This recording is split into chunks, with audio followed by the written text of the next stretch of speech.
going on, everyone? Daniel Ricciardo here. We're going to mount up some GoPros and do a few laps.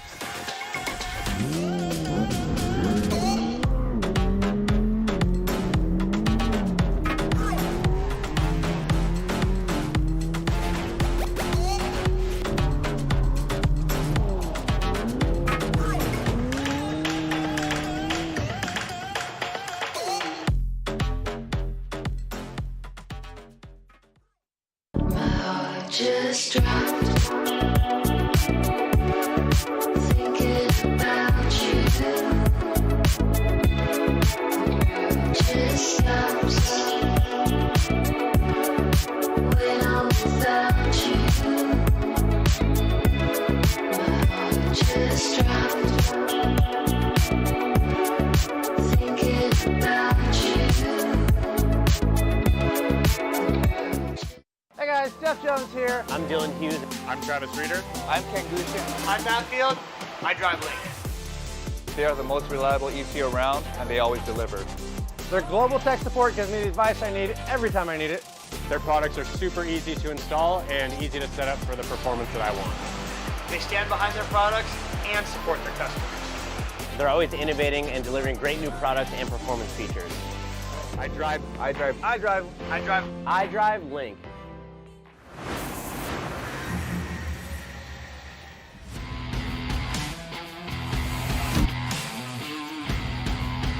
Oh yeah, that's right. It's a sold-out crowd here at Evergreen Speedway, Monroe, Washington to be exact.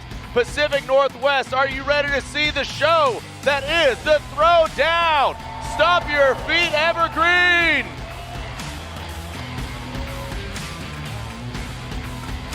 You can feel the electricity in the air. You can feel the tension of who is going to win here. We've seen 5 previous rounds, 5 different winners. Frederick Aasbo is leading the pack. Is he going to lead after this round of competition as we go into Utah and finally find out who will be our 2023 Formula Drift Championship winner overall in our 20th year of the Formula Drift Championship? As we are ready to send it here and begin our United States Air Force opening ceremonies. You see out front of you right now, the young men and women wearing the blue t-shirts have made a commitment to serve in our United States Air Force.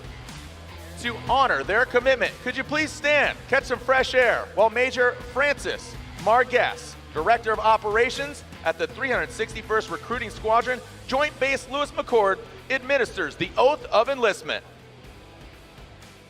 Good afternoon, everyone. How's everyone doing today? What an outstanding day for drifting, isn't it?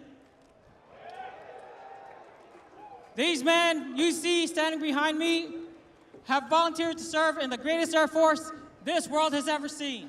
So let's give them a round of applause.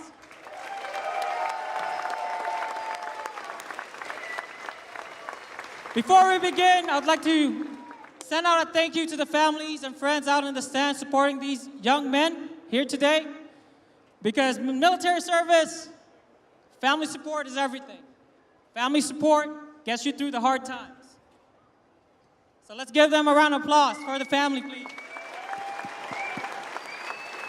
Thank you. Candidates, are you ready to take the oath of enlistment? If you are, please raise your right hand and repeat after me. I state your full name. Do solemnly swear to support and defend the Constitution of the United States against all enemies, foreign and domestic, that I will bear true faith and allegiance to the same, that I will obey the orders of the President of the United States and the officers appointed over me according to regulations and the Uniform Code of Military Justice. So help me God. Congratulations. Another round of applause for our candidates. Thank you so much again to the young men and women. Please remain standing for our national anthem, presenting the colors McChord Field Honor Guard, and singing the national anthem, Staff Sergeant Dorian Burris. Please remove your hats. telling me I can't fly mine here. I already did it. Turn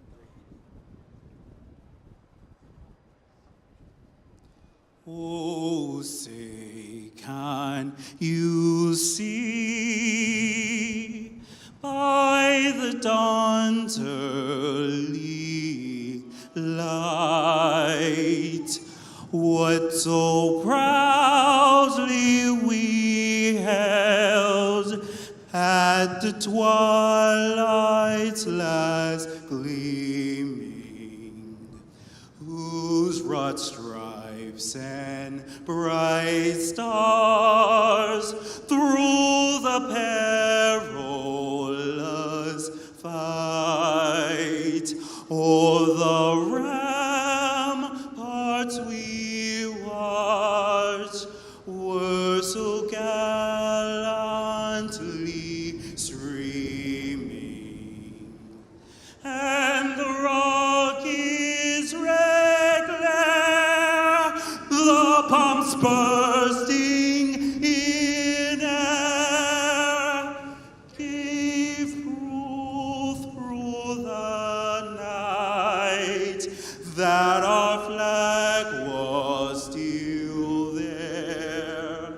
Oh, see, does that star-spangled banner yet wave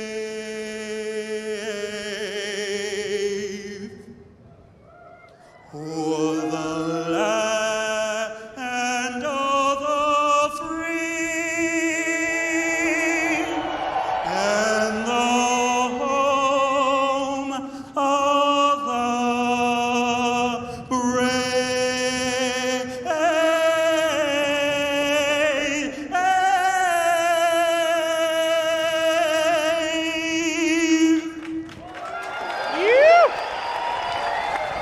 Thank you so much. Our United States Air Force opening ceremony, are you ready to meet your, now check this, top 17 drivers? Because there was a protest at the end of 32 and we have to rerun the final battle. So you see 17 drivers out there, 17 vehicles. We'll have one battle to solidify who gets the win of Sorensen and Noback. So without further ado, I'll introduce you to our top 17 drivers who will advance on to 16. That's TBD. We start with the first car parked. He's got a broken finger, but guess what? That's not holding him back. He pilots that royal purple GT Radial BMW. He's from right here. This is home track. Make some noise for Dylan the Dozer Hughes.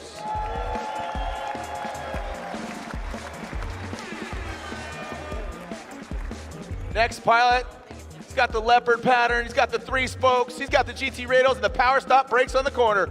Mr. 909, it is Ryan Littoral.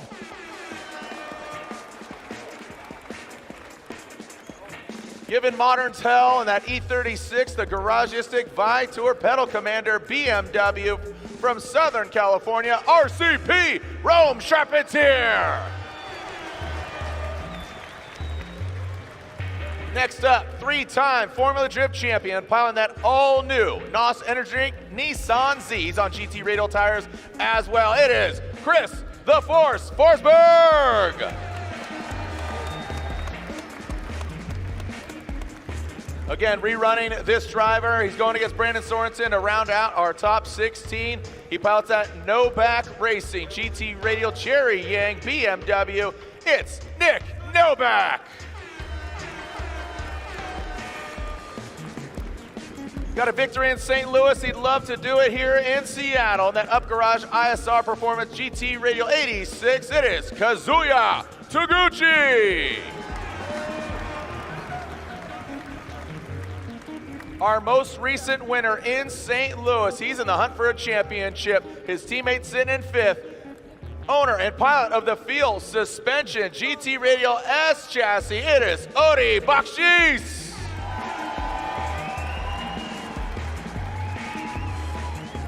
Again, currently sitting in 5th, his teammate right here. First time driving an LS powered, first time driving an S chassis, and he is fighting for a championship as well. He got 3rd place in St. Louis. He'd love to get the overall win. Field Suspension, Pedal Commander, GT Radial S15.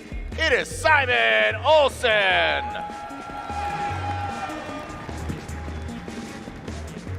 Second place overall last year. Fighting for a championship, going back and forth, and he is your #1 qualifier. That's right, the 777 Borla exhaust, Heatwave visual, lean customs Corvette. It is Matt, the Beast from the Bay Field.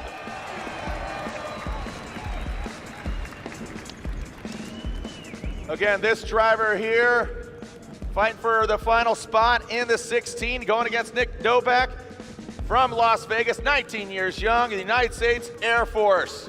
Pedal commander BMW. It is high-flying Soren, Brandon Sorensen. I know Brazil's gonna blow up. He has a ravenous fan base, and he wants to do it for them here in the 16.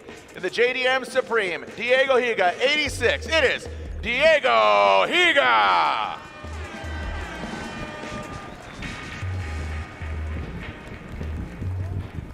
Next up, the LTH Mobile One Toyota GR86. He's Dominican's finest.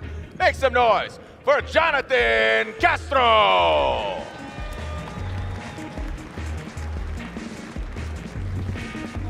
Next pilot got the win in Orlando. Wants to get on the box here in Seattle. The Pennzoil Mustang RTR Spec 5 FD. He's on Nitto tires. It is Chelsea Denofa.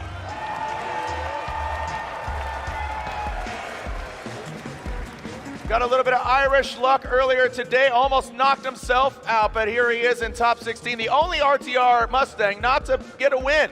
So we'll see if it gets done here in Seattle. In the AutoZone Mustang RTR Spec 5 FD, 3-time Formula Gym champion from Ireland, James the Machine Dean.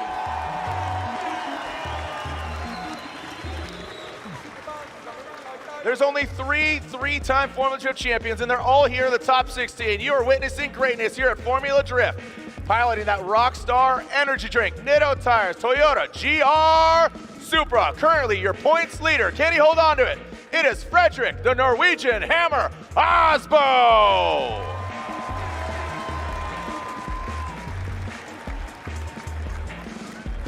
Next up, his Toyota teammate. His Nitto tire teammate, his Rockstar energy drink teammate. He pilots that Toyota GR Corolla from New Hampshire, the Rain X vehicle, the pilot, Mr. Ryan Tuerck.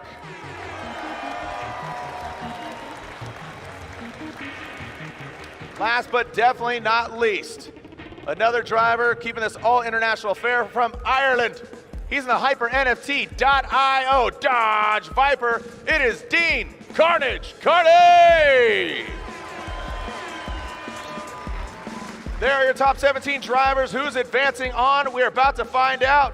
On 3, let's yell, send it, Seattle. On 3, yell, send it. 1, 2, 3. Let's go, fellas.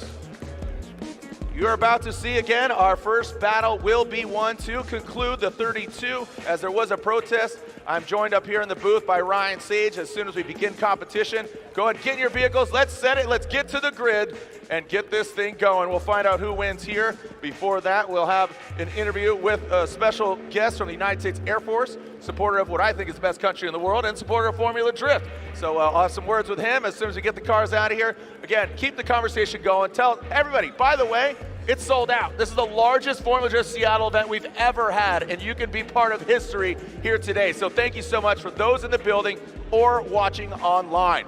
And again, celebrating 20 years of Formula Drift. My name is Jared Deenda, happy to be your host since day one, 2004. It all began at Road Atlanta, and now here we are celebrating 20 years. Some people say, this is a fad. They're just doing sideways burnouts. Nah, man, look at this. 1,000 horsepower rocket ships. We got OEM manufacturers, aftermarket manufacturers, a fan base that is around the world, around the globe. This is Formula Drift, and we're getting ready to send it. We'll get them up to start grid, and we'll kick things off with our final battle of the top 32 of Brandon Sorensen and Nick Noback to decide who will join the other 15 drivers in the Royal Purple Top 16. The game face is on, suited and booted. We got fuel and rubber. There it is. We're seeing Frederick Aasbo get behind the cockpit. He is your current points leader, but only 43 points separate first and fifth. Can Ryan Tuerck get it done? That hot hatchback, and those two teammates have to battle each other here in the 16. So it's a win-lose situation, but the smile and the excitement is just palpable. Let's get that to the grid, and we'll have our interview here with our special guest from the United States Air Force.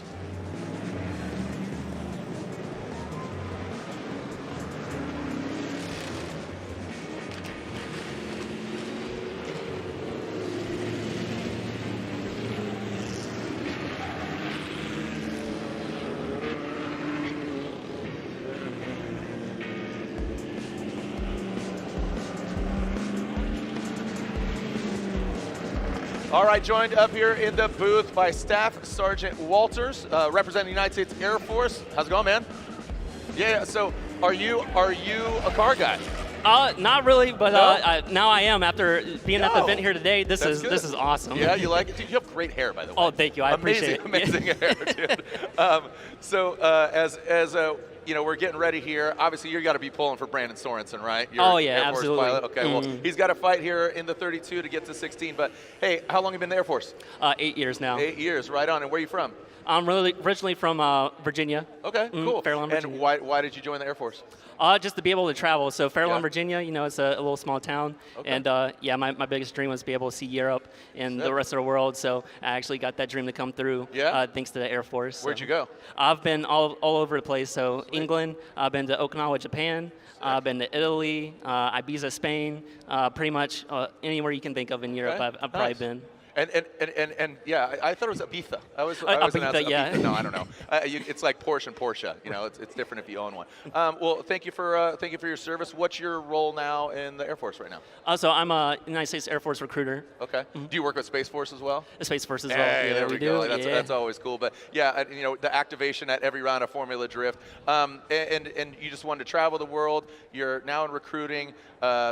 Like what's kind of next for you, and what are some of the interesting jobs that maybe you've placed people in, or your fellow, you know, Air Force folk have been involved in? What are some interesting roles in the Air Force that you've seen or yourself have navigated? Oh man, so there's over 130 different careers in the Air Force, right? And so so my original job before I was a recruiter was called Aerospace Ground Equipment. Okay. So basically, anytime those aircraft are down on the ground, right, they need some type of servicing right before they can actually go up and fly. So I maintained and inspect all that equipment that takes care of it. Oh, that's great. Yeah. That's cool. Well, you know, thank you again for your support of obviously Formula Drift, and of course, like I said, what I think is the best country in the world. I'm American, so I'm proud of it. And like Absolutely. I said, I always say it, my grandpa was in Army Air Corps, obviously eventually became the United States Air Force, but he flew in World War II. So look at this crowd, man. I know, How it's awesome amazing. Is This is awesome. This is great. Well, thank you so much. And if somebody was looking to enlist into the United States Air Force, if they're local or around the country, where would they get information, or where can they go? Best place to go is airforce.com. Right on the website, you'll be able to type in your zip code and find your local recruiter. Cool. Well, thank you so much. Thank you as Staff well. Sergeant Walters, we're about to send it. So again, thank you so much. Again, the championship is heating up. Frederick Aasbo leads the pack. Will he lead when we leave here in Seattle, go on to Utah, and then eventually Irwindale? The chase for the championship is heating up. So let's take a closer look, courtesy of GoPro. This is it. The finals are set. The lights are on. Celebrating 20 years of FD, baby. Send it. Here we go. This is Formula Drift, and we are on the streets of Long Beach for the first round. Your winner, Matt Field.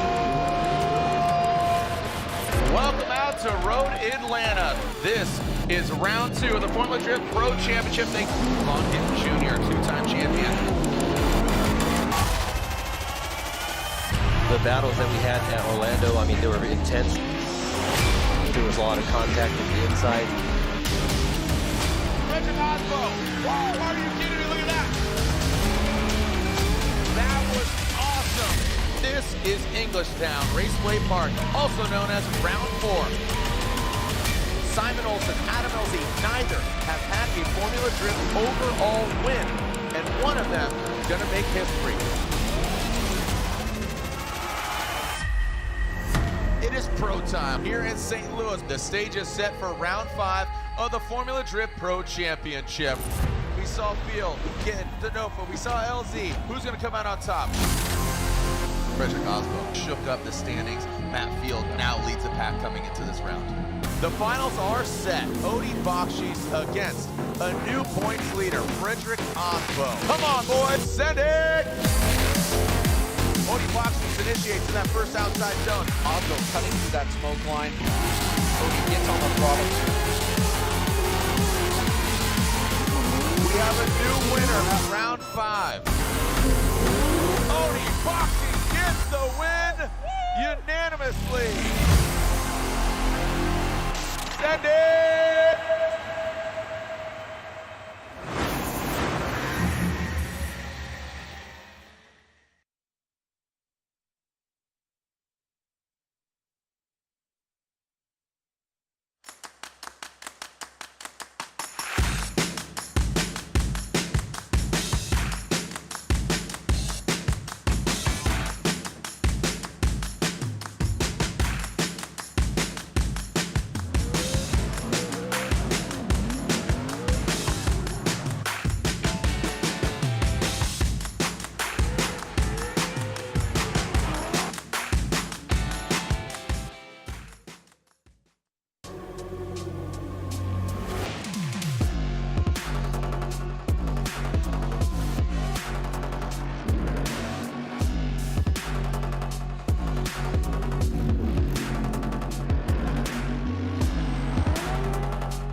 What's going on, everyone? Denofa here. I'm going to mount up some GoPros and do a few laps.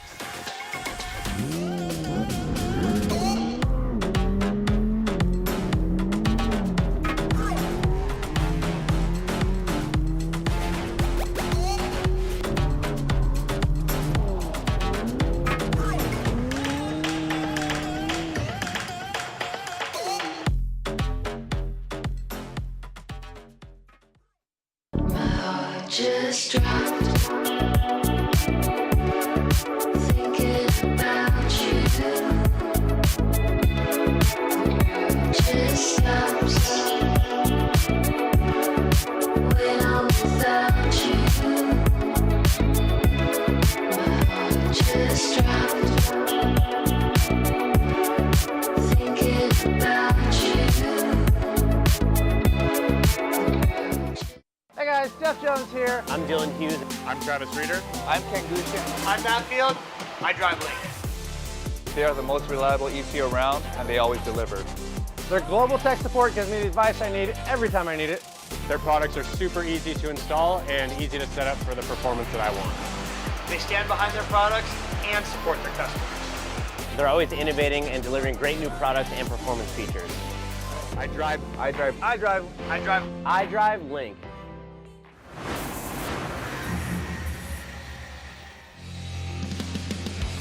Well, here we are. We are seeing these vehicles that we saw hours ago on track. They have to rerun. So also, double fold here. Bringing in Ryan Sage. He's going to be my co-host for Top 16. Yeah, let's go. So break down what happened here. It was protest 32. Here we are back seeing these guys. Yeah, so we obviously knew that originally Brandon Sorensen won the battle against Nick Noback. However, initially, Noback's team protested on the basis that in the lead run that Sorensen had, that he had a textbook case of an opposite drift. Now right there, if we slow it back down, you're gonna be able to see it pretty clearly. Now sometimes the judges will give a little bit of latitude on the car coming neutral for a second, but when it actually goes opposite, like right there, that is pretty much over the line, and he does it twice. So the protest went to the driver stewards. It's out of the judges' hands. The driver stewards agreed, and since both drivers had an incomplete on their first run, that means it's a one more time. Now, you know I am not a huge fan of protests. I think it's a luxury that drivers have in order to have fairness in competition, but sometimes we have rabbit trails that go on for days and weeks and months, and it is exciting and cool to talk about, but at the same time, look, if a judge makes a mistake, you accept it and you move on. you can appreciate the fact that they saw that and corrected the mistake that they thought was inconsistent with the way that the regulations are set up. Yep. And in an example there of a textbook case of opposite drift. So here we go. Here we go. One more time battle in the top 32. There we go. One more battle, top 32. So again, this was intended to happen earlier, but here we are. Our final battle of the top 32 before we get into the 16, and the other, obviously, drivers were just joining us. We concluded 32 earlier, so we have 15 drivers that are on deck, ready to do battle. Who is Dylan Hughes going to go against, Sorensen or Noback? So we are seeing it'll be Sorensen that leads first in that United States Air Force BMW, and Noback, Nick Noback, in the Noback Racing, Jerry Yang Racing BMW. So an all BMW battle. Got Lauren Healy in the building. Is that Lauren? What's up, buddy? All right, here we go. So as you can see, the lights are on. Once they extinguish, they're ready to send it. What's going on here? I'm hearing restart. See, this is what's this going is the here? cautionary tale. This is the, yeah. Again, right. We have so many conversations. Here we go. So here we go. Now let's just get through it. Send it. Come on now. Here we go. Brandon Sorensen, Nick Noback. Our final battle, top 32. Brandon Sorensen leading. United States Air Force BMW initiates. Good initiation by him. Nick Noback a little bit lower than Sorensen. You can see Noback lacking that angle. Sorensen dragging bumper. Looking a lot looser, and that's what Lantain was talking about. Wow. Oh, Noback surges ahead. Gets in that pocket, but almost exceeding the front end of Sorensen. Nick Noback loves the latter portion of this track. I mean, he executes that so well. I think he's just having difficulties on that long, big bank. Right? I mean, I don't know if you paid attention earlier, Ryan. I know we're kind of multitasking here, but the first battle, go ahead. No, I mean, it's a really strong start for Sorensen. He gets right up to the wall. There's a tiny, tiny bit of movement on the line, and you can see Novak as well is a little bit lower down on the line. Sorensen hits outside zone 2. 3, he does incredibly well, and Novak does what the judges kind of don't want you to do on outside zone 3, which is to stay on the inside line to gain proximity. It was a mistake to gain proximity, which I think is a good compromise, and he does finish up strong. Overall, I thought that was a great performance from both competitors. Good place to start. Let's see where we end up. Again, they did it one more time in 32 initially. Here we are doing a second one more time. How dare you? You shut your damn mouth. Yeah, again, trying to figure out who is going to be going against Dylan the Dozer Hughes. And he is a serious threat. This is his home track. Him and Travis Reeder. Unfortunately, Reeder got knocked out earlier, took himself out, just had a small glitch in the system and took himself out. But right now it's Nick Noback out front, Brandon Sorensen. More BMWs for your diet, and look at that. Look at Sorensen lunging to the side of Novak. Not leaving the judges' hands. That's what we want to see. He does have a lower line on the bank. Now coming into that second outside zone, that power rally. Here goes Noback, great angle from him. Sorensen diving in. Both of them on that inside clip. Noback taps the wall. Sorensen in the chase position. Some really good run there. And again, this is what I love about it. I think he was aggressive. Sorensen was a little lower, but I like the proximity, and it just seemed like, nah, I'm not gonna leave this in the judges' hands, you know? Yeah, no, and that's what you don't want. I mean, it's in their hands no matter what, but you want to try to take them out of the picture and make it so clear. But you see a big wavering right there by Sorensen in the chase position.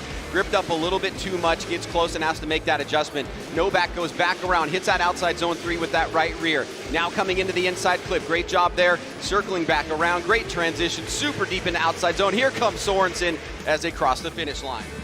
All right, do we have a victor? What do you guys think? Do you think we have a winner? Is it Sorensen in the white BMW? Or is it Nick Noback in the purple BMW?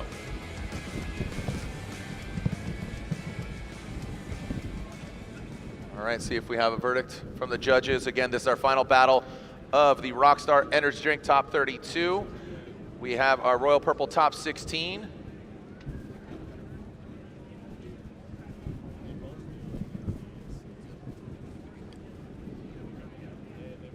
All right, so again, waiting for the verdicts between our judges, scrutinizing.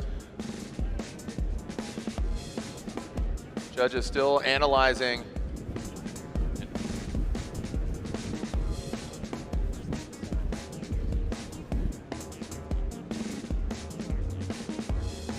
All right, so again, trying to wrap this up and put a bow on it.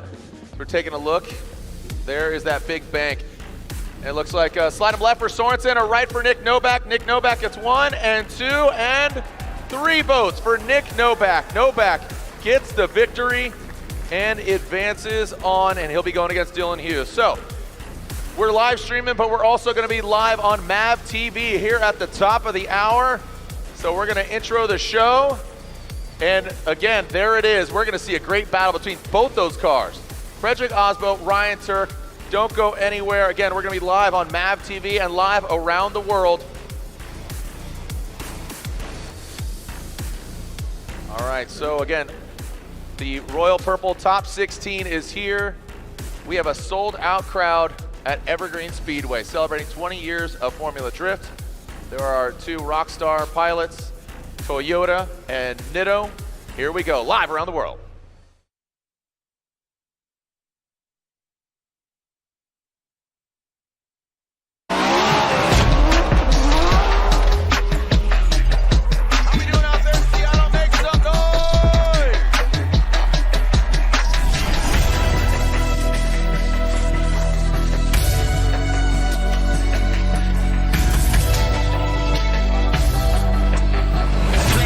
In the times I get lost in my environment.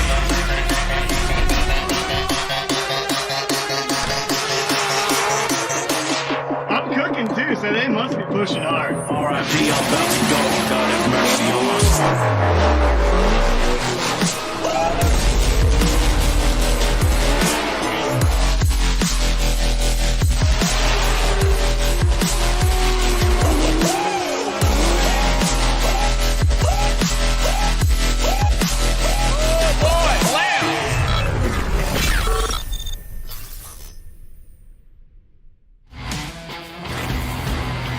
Oh man, look at this backdrop, and absolutely beautiful. I mean, there's like a Bob Ross painting, but with a little bit of rock and roll. That's right, this is the throwdown, round 6 of the Formula Drift Pro Championship here at Evergreen Speedway, Evergreen State Fairgrounds in Monroe, Washington, just north of Seattle, about 30-40 minutes, depending on how fast you drive. I'm Jared Dienda. Joining me up here in the booth is Ryan Sage. Super excited to have him here, president and co-founder of Formula Drift. And here we are, round 6, 5 previous rounds. We made our way cross country, kick things off in Long Beach. We go to Atlanta, go to Orlando, most recently St. Louis, and now here we are in Monroe, Washington. And then we make our way on to Utah Motorsports campus. I'm actually going to be there next weekend for Nitro Cross. And then our 20th season, man, culminates Irwindale, California. Pretty crazy to think where we've come, where we are, and even where we're going. It is pretty crazy. I mean, 5 years will be a quarter century. And, to think that you do anything for that long is absurd. And there's a handful of drivers, along with a bunch of staff that have been doing it. It's been an absolute honor to be part of this whole program. This sport is so crazy. Yeah. Every single event, I learn something new. I have a new experience. I get a little bit more bald. I don't know if you can get any more bald, bro. No, all joking aside, it's really exciting. Odi Bakchis, our most recent winner in St. Louis, talking about points and coming into this round of competition. Simon Olsen, a real threat. Ryan Tuerck, he's had a couple #1 qualifications.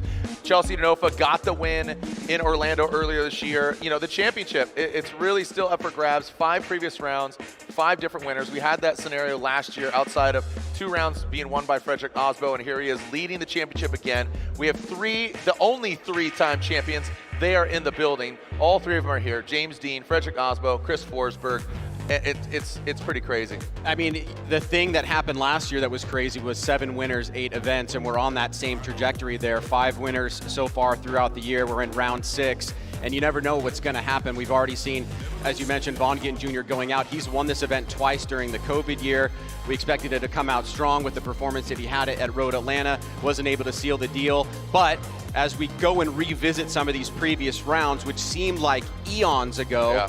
The story and the thread of what has been developing is, I think, now starting to mature. We're kind of seeing on the other side, we're turning the page to where we might go in the 20th season and who's going to win that that championship in the 20th season? Is it going to be one of the guys that's got multiple championships, 2-3 championships, like Chris Forsberg or Frederick Aasbo? Is Matt Field finally going to get the championship that he thinks? You know, he's become kind of a villain within the sport, everybody's favorite driver, so to speak.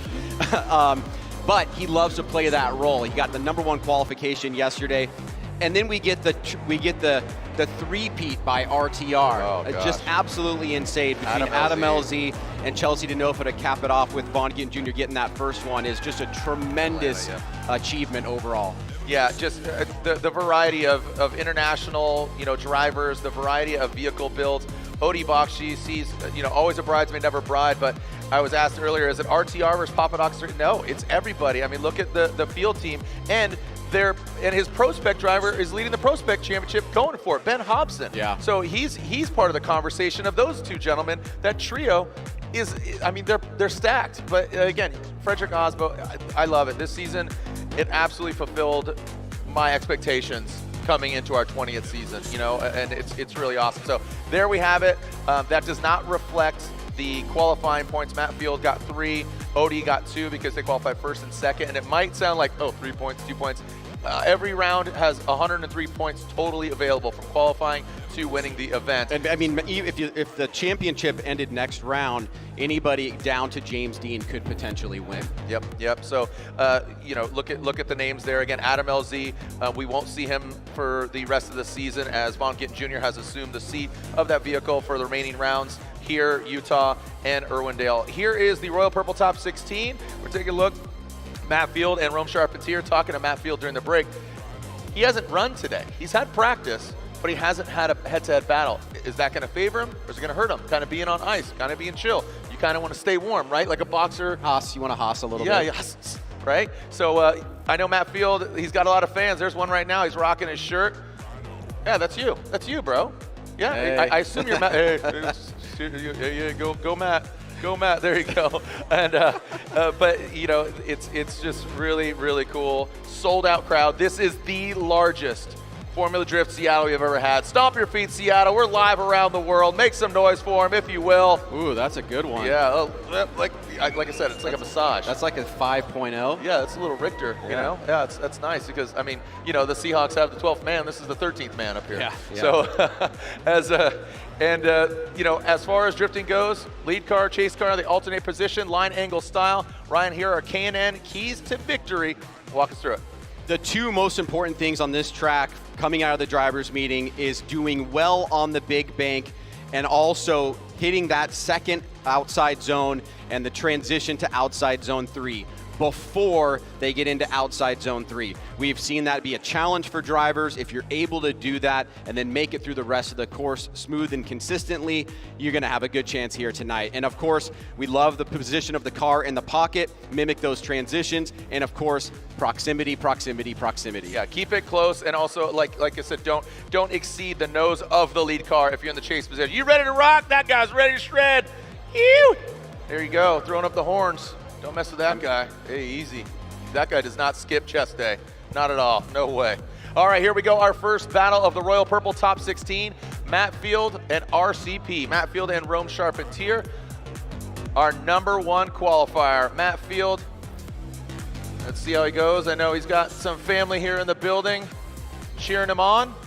That Borla exhaust, Heat Wave, Lean Customs, Corvette. Just announced that building that new C7. So that's a really cool project. Rome Charpentier, he's got a lot of fans here in the building. Where are my Matt Field fans at? Make some noise. Where are my Rome Charpentier fans at? Make some noise. Where are my drifting fans at? Make some noise. Here we go. Send it. Our first battle, top 16. Matt Field initiates. Pretty good, big gap right out of the gate. Rome Charpentier tries to close the door. Looks like Matt Field's tapping the wall. A little here, a little there. Now he's going to come off into that power alley, into that second outside zone. He fills all of it with that GT radial tire. Great transition into that third outside zone. Matt Field dials it in. Rome Charpentier right there, nipping on his rear bumper, filling all of that. I mean, #1 qualifier and he just put down a heater of a run. Rome Charpentier was definitely giving it to him. A little bit of separation on the front and the end, a little bit of a gap on the bookends. Field took a good couple body shots there on the wall, bouncing off for a second, but keeps angle in the car. You can see down lower on the line is Rome Charpentier, but now he's starting to make his move. Field hits outside zone 2 and 3 very, very deeply, but you can see that Rome is in the pocket. Right here, though, forward bite from Matt Field, accelerates, creates that gap, and finishes up strong in front of the judges. Really, yeah, there it is. There's that tap. So, you know, kudos to Rome, not getting affected by that disruption. Real quick, kind of bang, bang, bounces off the wall, keeps it going. Here goes Matt Field. Look at that. I mean, really well done on the outside zone 3, but it allows Rome to just, like you say, get in that pocket. He's right there riding shotgun with them, man, and in that last outside zone. Also, you got to think about tire attrition. It's a long track, right? And that the surface of the actual track is definitely abrasive, so it's going to eat up tires, and you have to have 2 tires in its entire 2 runs in its entirety. Now we alternate the order. If you've never watched drifting before, Rome Charpentier will lead. Matt Field will give chase. After that, the verdict comes in from our 3 judges: Chris Yule, Brian Egger, and Ryan Lontaine. The chase car can leave the start line prior to that lead car. Now here we go. Into formation, tip to tail, boom, right there. Rome Charpentier initiates. Tries to drag it up on the wall. Matt Field, you can see him getting that proximity, shimmying their way into that power alley, to that second outside zone. Matt Field comes out of the smoke right there. Holy cow, an absolute magician. The magic stick is his handbrake. Oh no! I was just gonna say, oh no. The number one thing that the judges focused on with outside zone 3 was do not cut the line to gain proximity if you can match the line of the lead driver and follow them into the zone. That was the best example I've seen of any driver doing that this weekend, but it might all be for naught as Matt Field is not able to finish the run in outside zone 4. Huge problem here potentially for Matt Field. Closing the door on the line, great proximity.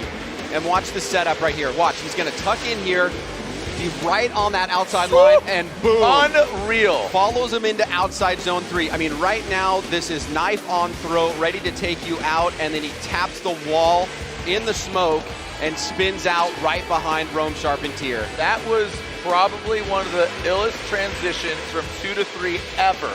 I mean, that was just timed so perfectly. It should have gone wrong right here. But he just slid into those DMs and said, hey, Rome, you want to party? And then take a look at this. Comes into that last outside zone, doink, and it spins him out. Game over. Yeah, and Rome is on throttle there. There's a ton of smoke. You can see those red lines there that we got our outside zones all the way through. We got 1 big one, 2, 3 inside clip in the final outside zone 4.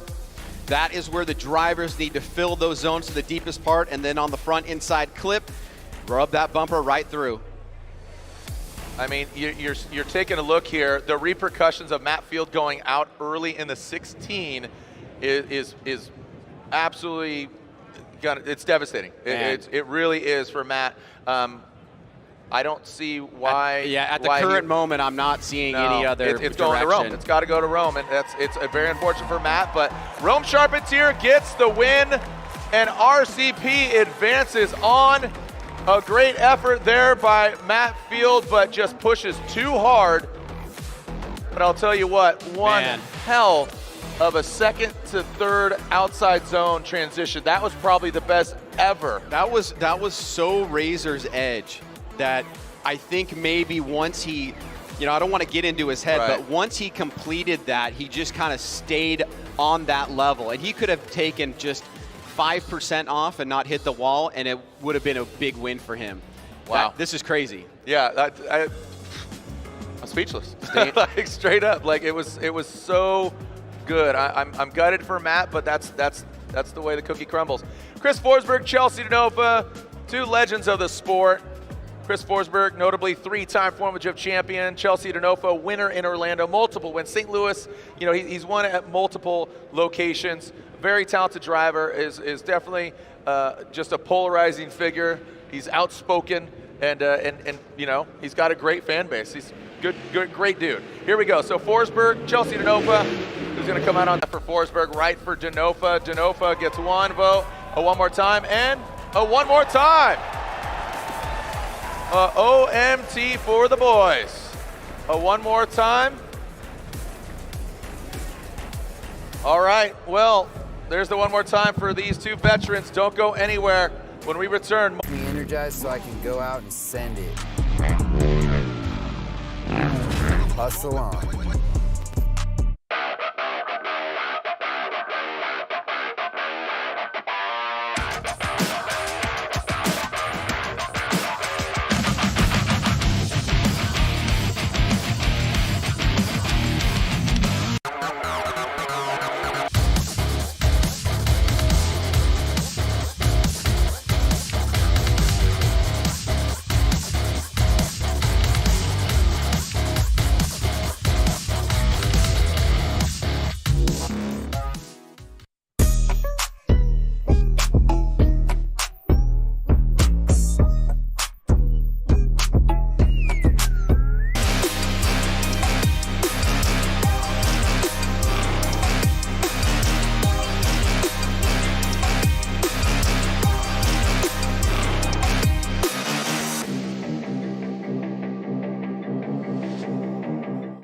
What's going on, everyone? Daniel Ricciardo here. We're going to mount up some GoPros and do a few laps.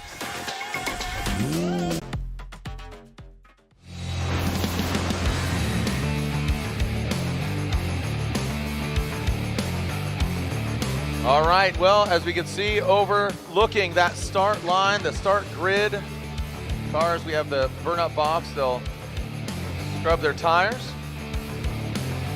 So it's a one more time verdict. One more time, it was 2-1, majority rules. Two of the judges said they wanted to see him go again. Not definitive of a particular winner. So they said, hey, let's see him run again. Don't leave it in the judges' hands. See what they got. So again, it was a one more time decision. Next, we move on to Dean Kearney. He's piloting the all-black Dodge Viper, sponsored by HyperNFT.io. Kazuya Taguchi, Up Garage, ISR Performance, yellow 86. On GT radial tires, there he is, Kazuya Taguchi. Dean Kearney definitely got a hot rod of that Dodge Viper. You saw the stats, you saw the numbers. And then Kazuya Taguchi running a GTR engine. It's the VR engine code. Turbo VR under the hood of the bright yellow Slide Banana, Kazuya Taguchi. Dean Kearney from Ireland will lead. Here we go through that start chicane. The chicane allowing them not to have a drag race from the start, getting them to be able to be bunched up going into this first outside zone. Dean Kearney high on the bank, Kazuya Taguchi mimicking the angle, but definitely like seems closer. About a car length distance now coming into that outside zone 2. Dean Kearney definitely evades him.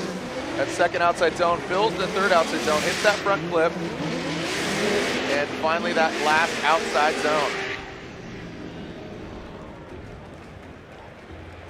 Let's take a look at it again here from different perspectives with our United States Air Force instant replay. So Jared, you know, you were talking about Kearney needs to get on a heater here, and he's kind of looked like he's had it this weekend.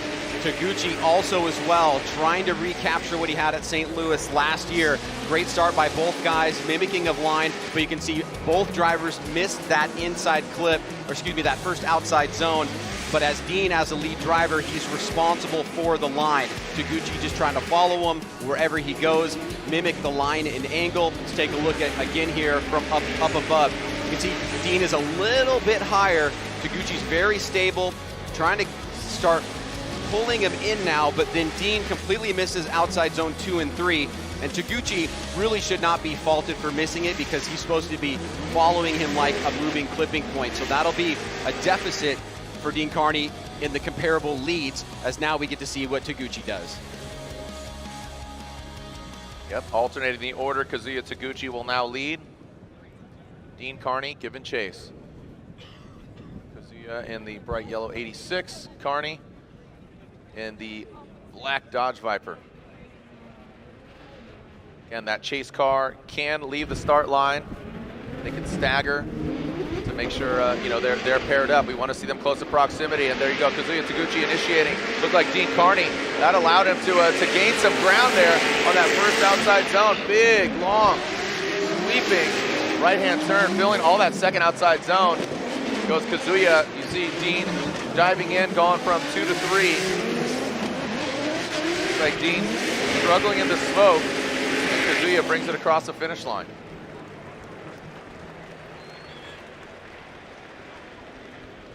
All right, let's see. Let's take a look at it again here, Ryan.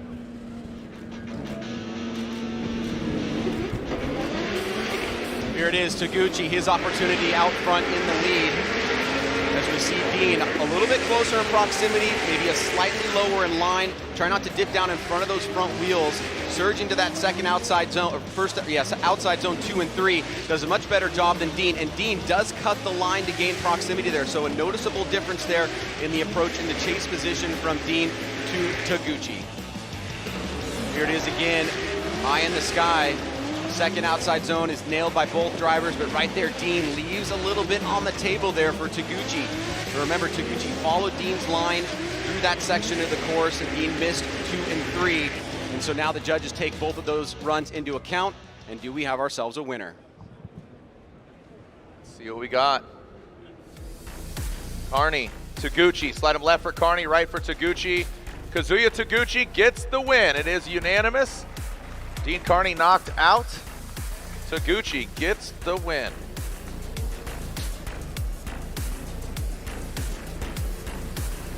All right, let's go back to the one more time battle. This is Forsberg and Denofa.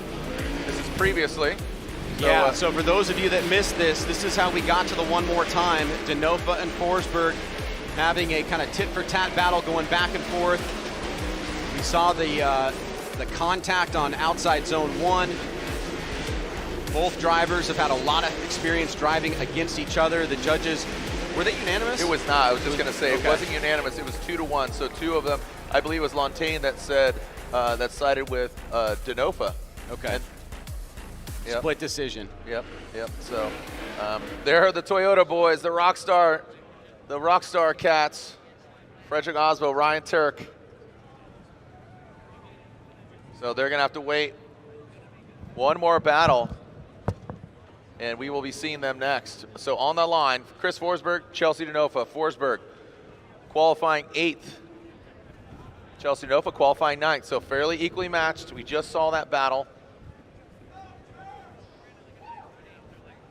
How are they going to throw down now, knowing what they just learned?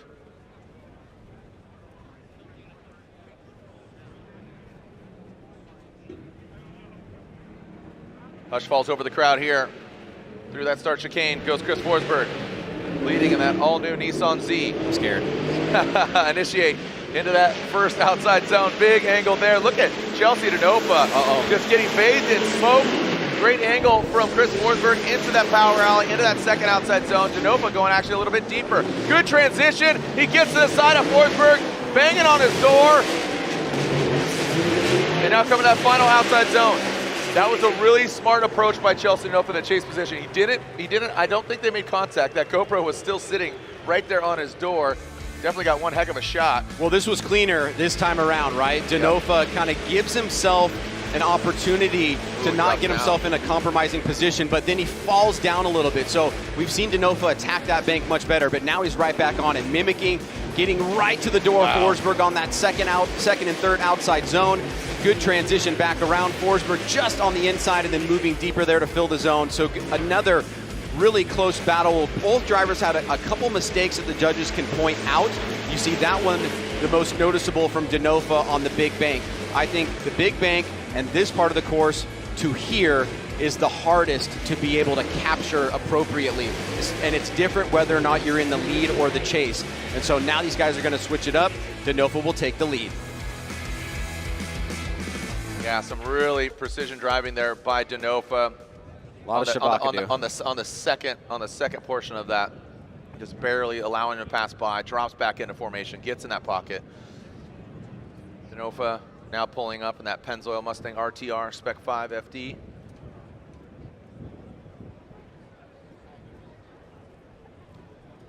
No, Vaughn, the boss, is up here watching on. He's got his Ultra 4 teammate, Lauren Healy, cheering him on. Got ED in the building. Yeet, yeet. All right, here we go. Chelsea Denofa, Chris Forsberg. Who's moving on to the Great Eights? Who's going against? Rome Charpentier. Is it Chelsea Denofa? Initiating strongly into the wall. Fights it off. Stays in it. Chris Forsberg back there quite a bit. Let's see Denofa coming into this power rally. Hammers down. Absolutely blazing in that second outside zone. Chris Forsberg. Oh! Denofa maxing out the angle into that inside clip. Down to that final outside zone. Wow. Denofa was possessed. He ate a gang of pizza at the halftime break, and he is loaded up. He's ready to fire off. One spicy meatball. Always fireworks with these guys. They're consummate professionals, both of them. So much experience out on course. Let's take a look at it again. Denofa in the lead. Left-hand lane, goes through the chicane. Forsberg pacing him down, doing a great job here. Does not want to let Denofa get away. Nice initiation there. Maybe a little tap by Denofa on the wall. Super high on the bank. Forsberg trying to get on that right line. Keep the proximity as now they come into outside zone number 2. Good mimicking effect. Forsberg a little bit tighter. Denofa goes super wide. Tries to cut back down to the inside clip. That allows Forsberg to attack. Wrapping back around to this final outside zone. And there you go. It's wrapped up once again. Denofa showing some strong signs. A little tiny bit of settling problem there after the initiation, but then gets back on it. Forsberg down a little bit lower on the line here. Denofa, good job on outside zone 2, just getting a line in outside zone 3. Forsberg on the inside of outside zone 3. Great proximity, good transition. Gets it in the pocket, but then a little bit of forward bite for Denofa, gets that gap. Now coming into this round of competition, championship-wise, Chelsea Denofa sits 4th. Forsberg sits in 6th. They were seen taking a look, little nucks from Ryan Tuerck and his team. He came in 8th to this round of competition. Slide him left for Forsberg or right for Chelsea Denofa, and it looks like Chelsea Denofa gets the win. Ooh, look at that, split decision.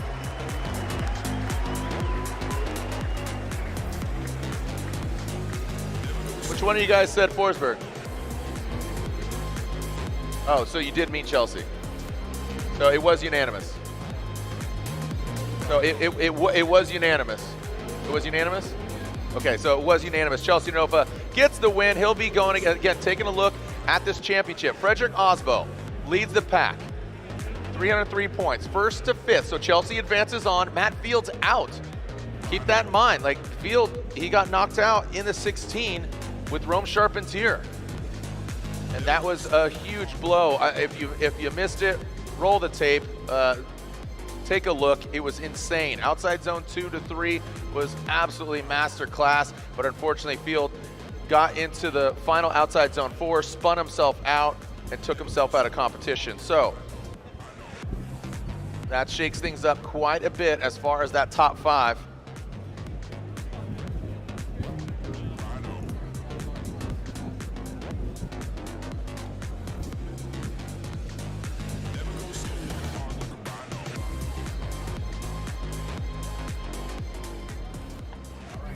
So here it is, taking a look at this. Frederick Aasbo leading the championship. Ryan Tuerck sits just outside in 8th.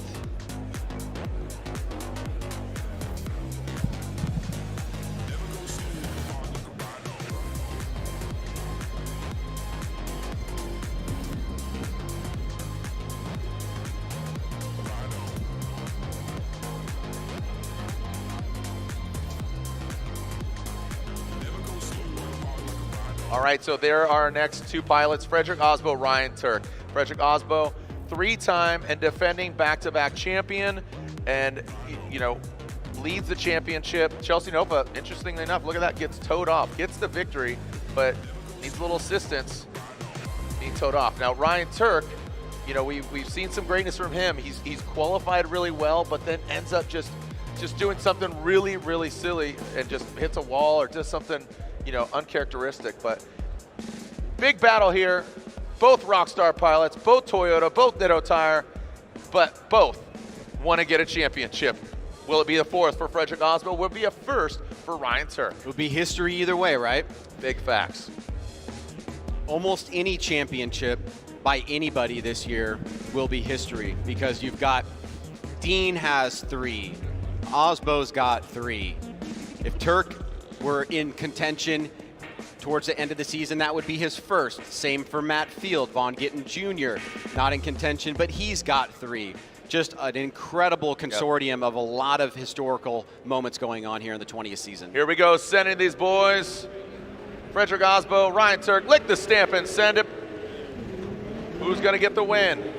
The Supra out front, black and gold, driven by Frederick Aasbo, Ryan Tuerck. Whoa, whoa, look at that. Quick, snappy initiation by Frederick Aasbo. Ryan Tuerck, failure to launch. He does get that proximity. Look at him just gaining ground. Whoa, look at that, throwing more angle out of Frederick Aasbo. Ryan Tuerck adjusts, going to that third outside zone. Frederick Aasbo, the Ford-Star wheels go round. Looks like Aasbo said Ryan missed it a little bit there, but that was wild. It even garnered a whoa from you, Ryan. What startled you there? If you want a point of difference, what can you do on the initiation to stand out? It's that right there from Frederick Aasbo. Quick rate to angle, locks in, and it's super high on the bank. That forces Tuerck to make an adjustment. And you can see there was some wavering from Tuerck, but also from Aasbo as well. You know, just being candid. Aasbo comes out of outside zone 3 a little bit early. Both drivers, pretty good job. Aasbo tighter on inside clip 1. Aasbo starts shallow, then moves deeper, and Tuerck makes the adjustment. Let's watch it here from basically Tuerck's point of view. That quick rate to angle snap, holds the angle, locks it in, stays on that line, and here's where both drivers get a little squirrely for a second. Now we don't have any contact. Aasbo gets to 2, Tuerck's on the inside. Aasbo kind of gets to 3, Tuerck's on the inside. So this is an area where both spotters in the Papadakis racing team are going to be able to say, hey, look, pretty clearly, this isn't a way that you can create a point of difference for yourself in this second run. Taking a look at the Papadakis camp, that's looks like it's both of them, both Tuerck and Aasbo's techs. Ryan Tuerck will now lead in that Rain-X Toyota GR Corolla. Again, both these guys on Ditto tires. Start chicane. Little bumper hang right there from Ryan Tuerck. Now coming into the big bank. The hot hatchback, filling all that outside zone. Very settled. Like the way that Ryan Tuerck, again, very squatted into that second outside zone. Frederick Aasbo comes out of the smoke into that outside zone 3, right into that pocket, tight on that inside clip. Frederick Aasbo almost diving in on the inside. That really could have hurt him.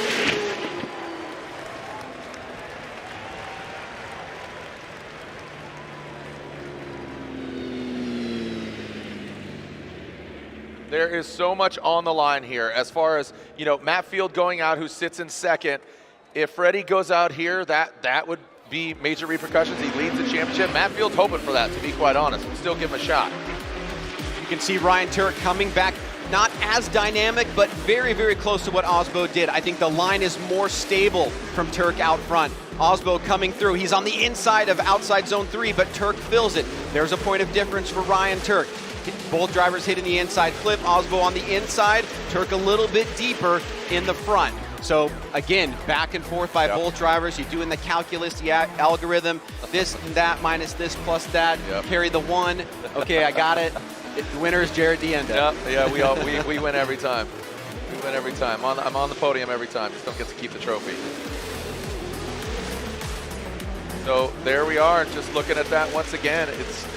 We're splitting hairs here, but neither of them were just like bang, you know, just arm wrestling match, just breaking elbows. Neither of them were just that definitive of saying, yep. You have an idea in your mind? I do. Don't say it, I would not, but, yeah. You know. No, I have an idea. Right on, right on. Yeah. You're not looking at that computer screen over to the left, are you, that tells the answers? No, I did not. I don't. Oh, is it right there? Oh, okay, all right. I don't understand that, though. And there we go. Ryan Tuerck gets the win. Ryan, that is huge. Ryan Tuerck gets the win unanimously. And look at that, just like that. So this championship gets weirder by the moment. 1 and 2 in points is knocked out. Ryan Tuerck sits in 8th. There's going to be repercussions there. Yo, unbelievable. Look at that fist bump. for the team over there. There is the Rockstar team again. So we knew this went, yeah, here's how the bracket is shaping up in the top 16 to forge the 8. RCP versus Denofa, Taguchi versus Tuerck. Don't go anywhere. When we come back, more drifting action for the second half of the top 16 here in Seattle.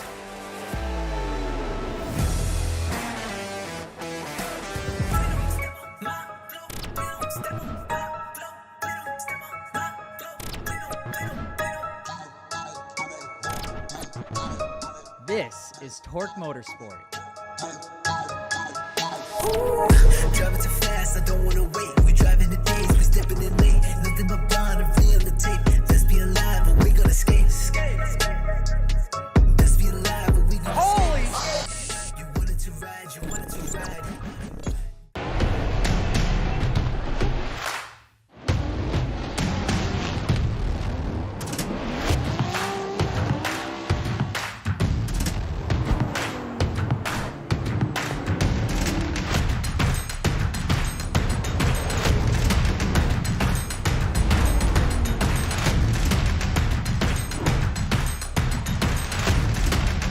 GT Radio. Experience ultra high performance. For 30 Formula Drift teams, our professional Tire Stacks crew will mount over 1,000 tires during a weekend to keep our drivers on track, competing at the highest level. TireStacks.com, the official tire service of Formula Drift.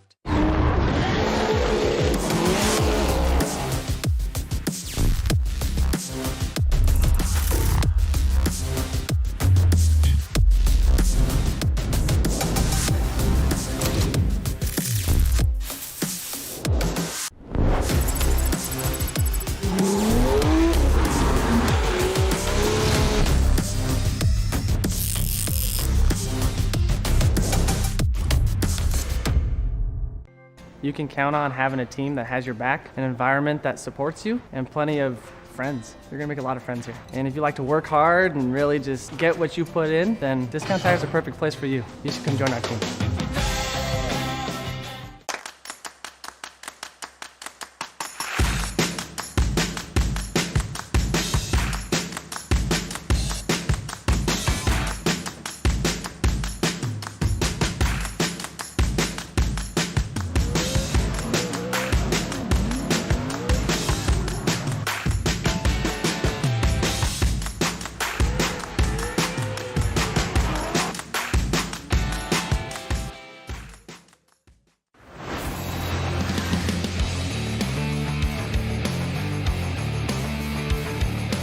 All right, well, you can see, look at that.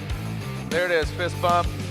Freddie's still got a smile on his face, but that is, and I mean, they have to. I mean, you know that deep down, you know, obviously he's bummed, he's pissed, but, you know, if you're going to lose to somebody, lose to him. You know, the thing with Aasbo is an absolute savage when it comes to playing the long game. He knows how to take athletes into deep waters and get you at the right moment. That's what happened with Field last year. He'll bounce back from this. It's going to be a much tighter race, however, and now an opportunity for Tuerck to recapture some of those lost points that he's had from previous rounds. Yeah, and this is, again, Matt Field was pulling for Frederick Aasbo on that battle because, you know, it just makes sense, right? You know, anybody above you, you want people above you to lose. You want the people below you to win if you're knocked out. So Matt Field got a little bit of luck there too. Royal Purple Top 16 continues. Congratulations, Ryan Litteral's in it, but he's going against, again, just turning 40 yesterday. Happy birthday, Odi Bakchis. Another great gift to him would be another win. He won in St. Louis. A great celebration yesterday at the autograph sign. All the drivers sang a happy birthday, and his lovely wife Amy and his kids gave cake to all the fans that waited in line. That was awesome. I don't know if you saw that, Ryan, but that was really cool. I certainly did, yeah. I was there for the song and everything. Oh, man. And you sang with your heart. That's where I said that one thing where that girl walked up and you and I were having that conversation. Oh, yeah. Yeah, we're not allowed to say that on there. No, we're not. All right, here we go. Odi Bakchis, Ryan Litteral. Two S chassis, one with that supercharged LS and one with the RB. Here goes Odie Bakchis, field suspension, S chassis. Ryan Literal dropped back there quite a bit. Look at how dialed Odie is. I mean, he's just on a tear. Works all the course, locks it up, just taps on in. Oh, here comes Ryan Literal. He surges forward in the outside zone 3. But Odie, unflappable. Just ripping and tearing into the, oh, I mean, Odie, momentum, man. Yeah, there certainly is something in the sporting world about momentum, and Odie Bakchis has it right now. Huge separation here. He's on a high line, at some points mid-high line, all the way through that first outside zone, dots the second outside zone, gets the right rear and the left rear in outside zone towards the end. Great transition there. We see Literal starting to close the gap, bring it down, but a lot of the damage was done early on in the run. As you can see, the gap established, Odie's on a higher line. Literal not able to keep pace. Literal smartly, I think, kind of cuts the line here. And you can see it doesn't really look all that dramatic, but just by cutting 2 and 3 on the inside, he was able to close maybe 60 feet and try to get in the fight. But now we know that he's going to have a deficit here when we're just looking at comparison between lead to lead and chase to chase. Let's alternate the order here. As you say, Literal will now lead.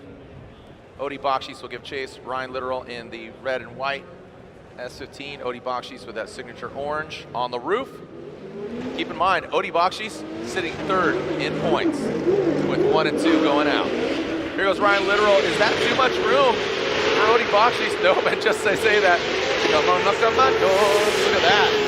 And Ryan Literal, big angle there. Power stop breaks into that power alley. Nice execution by Ryan Literal. Oh, Odie Bakchis shoots in on the inside. An awkward line by Bakchis, very uncharacteristic, going from outside zone 2 to 3. Wow, so we talked, it's almost like he did what Literal did, but it looked even more violent. It's very difficult, I think, to know how to temper yourself when you have an advantage and how much to do that. How much room to give, how much to reel in. Let's take a look at this. Literal starts off, nice little snap, mid-high line on the bank. Here comes Odie, a little bit lower, kind of frazzled, trying to get settled here. Literal gets to outside zone 2, great job there. Outside zone 3, pretty good. Way tight line, early initiation, or transition rather, to outside zone 3, and it really gets him off kilter. He's able to kind of get back in the fight, but does that one big mistake outweigh what happened in the previous run? Can you still say that Odie won the chase here, right? I think that's the question. Did Odie win the battle of the chases if you're looking at those two things comparatively? He's doing pretty good.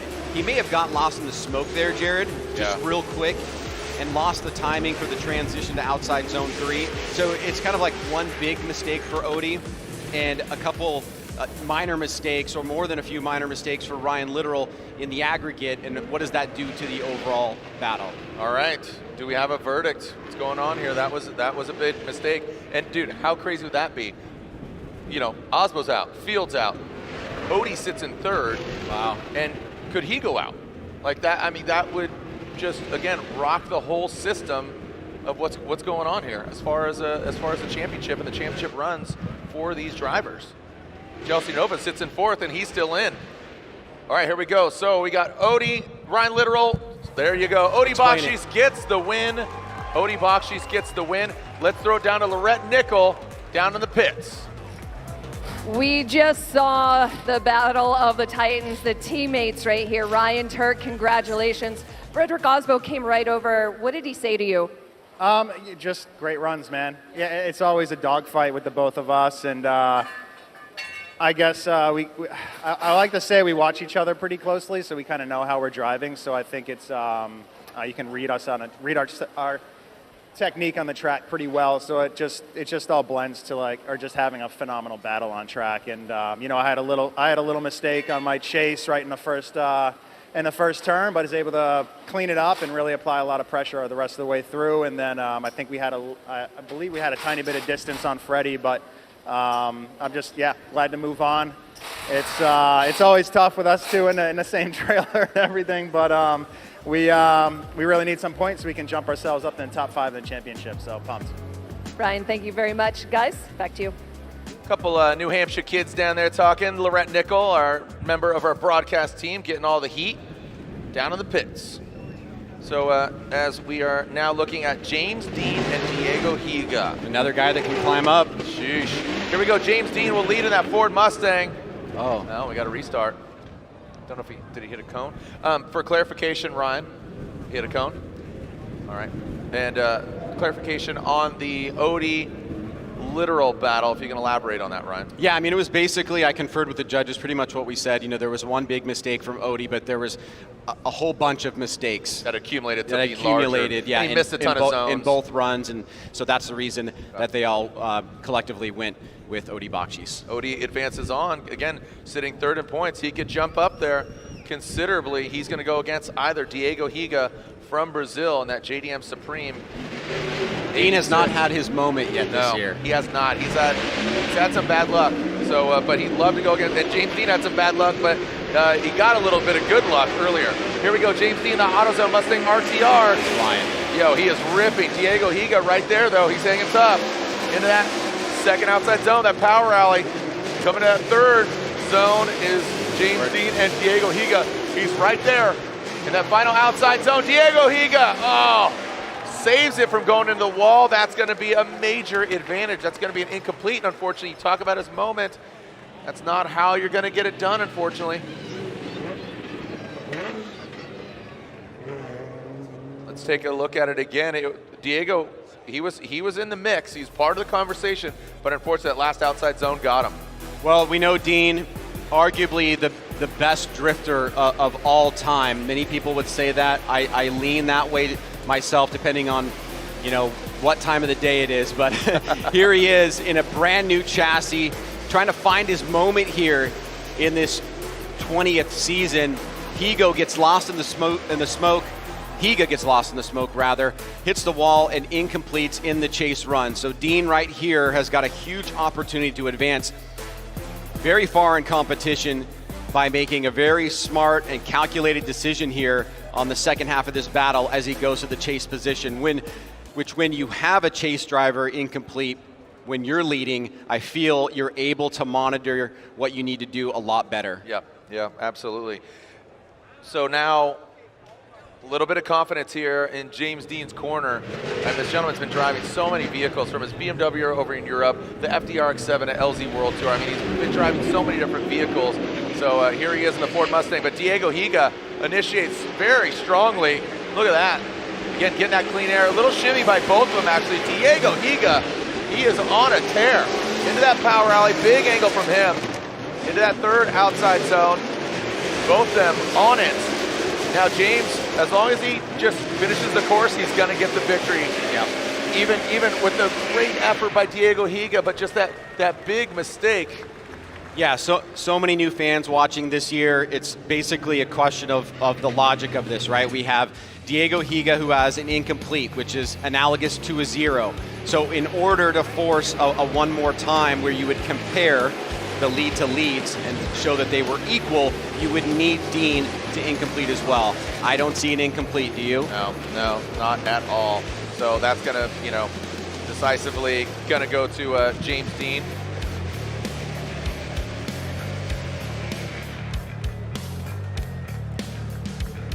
And it should be a quick decision. Unfortunate for Diego Higa. Slide him left for James Dean in the AutoZone Mustang, or right for Diego Higa from Brazil. But James Dean gets the win. He's going against Odie Bakchis. We'll take a short break. Don't go anywhere. More action when we return. How we doing out there, Seattle? Make some noise! We'll be right back. Don't go anywhere here. Round 6 of the Formula Drift Pro Championship at Evergreen Speedway. 2 more battles in the top 16. I watched my first race yesterday. You're on the team, kid. It's orientation day. Hey, new guy. Let's get you up to speed. Lunchtime.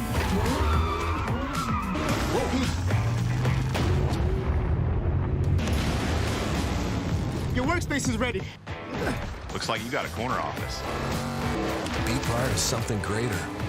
Toyota, let's go places.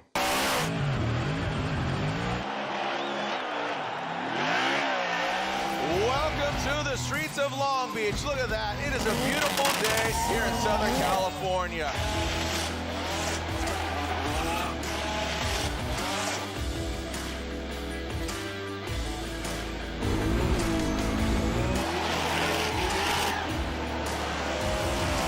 K&N, the official performance air filter of Formula Drift.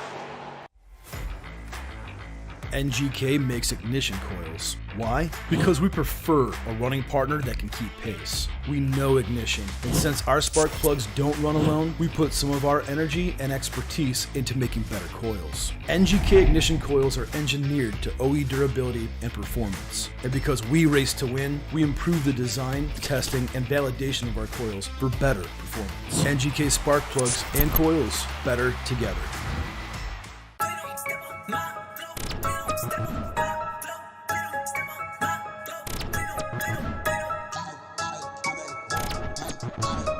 This is Tuerck Motorsport. Driving too fast, I don't wanna wait. We driving the days, we stepping in late. Nothing but blind and real the tape. Let's be alive, but we gonna skate. Let's be alive, but we gonna Holy skate. You wanted to ride, you wanted to ride.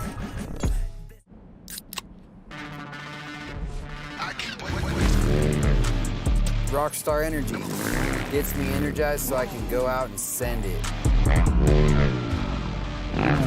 Hustle on.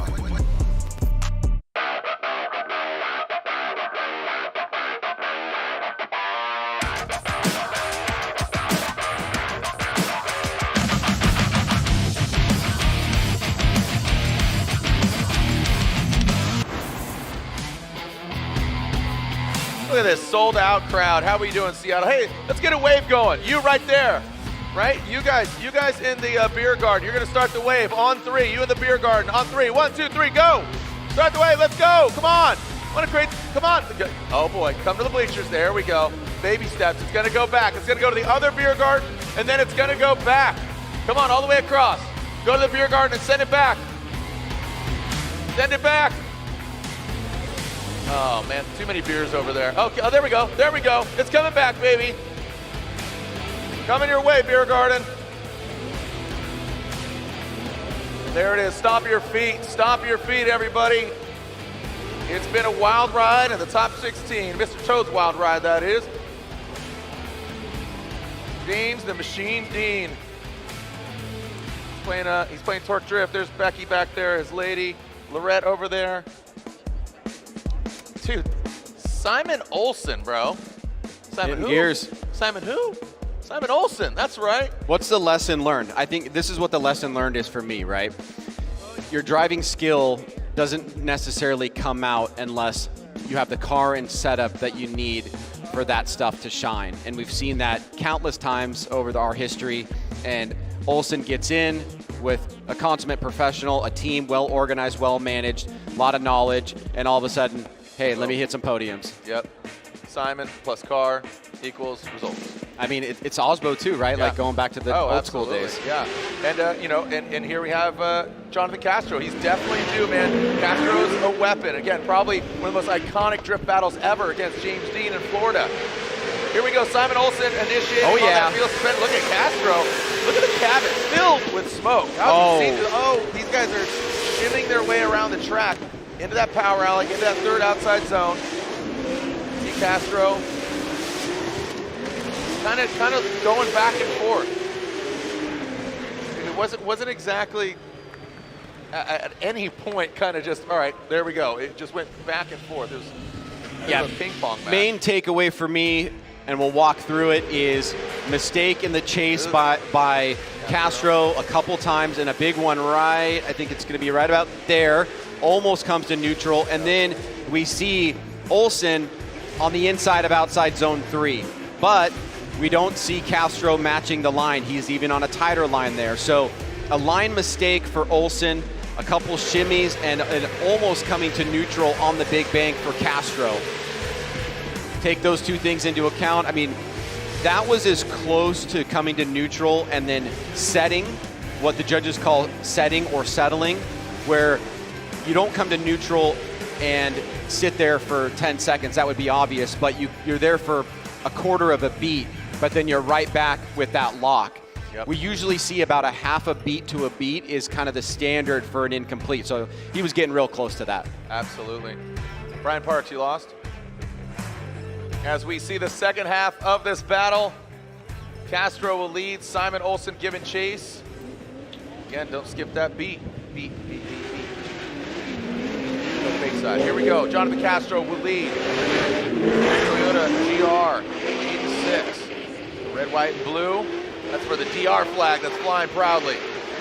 Let's go. Starting on his car. Castro into that first outside zone. Simon Olsen both dropping in. See, again, a lot more settled here out front. Yeah. Olsen surges forward into that third outside zone. Past that front flip. And now bringing it on home. What do we got, boys? Woo!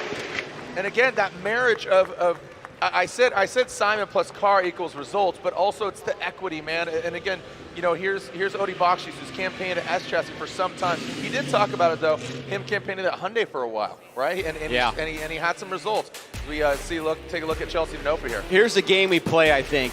Does Castro's lead look better than Olsen's, and does Olsen's chase fix some of the mistakes that we saw from Castro? Right there, Olsen doesn't. He did exactly what Castro did in that position. But he's also a little bit more consistent generally in the chase, good proximity. Meanwhile, we see Castro with a pretty solid lead. So I think the focus might be on the chases here overall with the judges. We see Castro fairly stable, little bit of movement in the front wheels, slightly less angled there from Olsen, but not a big shimmy, not dropping down. Both drivers get to outside zone 2. Olsen doesn't hit outside zone 3. Easier part of the track here, I think. We usually see guys pretty consistent. Both of them hit that inside clip, and then Olsen's a little bit tighter on outside zone 4. All right. All right, so taking a look, do we have the results? Do we have a winner? Is it Simon Olsen from Norway, who got third place in St. Louis? He is currently 5th in points. The captain, Odi Bakchis, he's currently 3rd in points, and he's already advanced on the Great 8. So absolutely very cool. So slide him left for Olsen, right for Castro, and Simon Olsen gets the victory.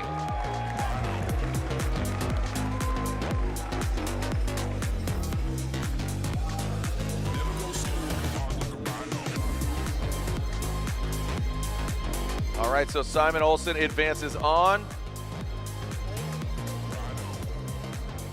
One more battle left in our Royal Purple Top 16.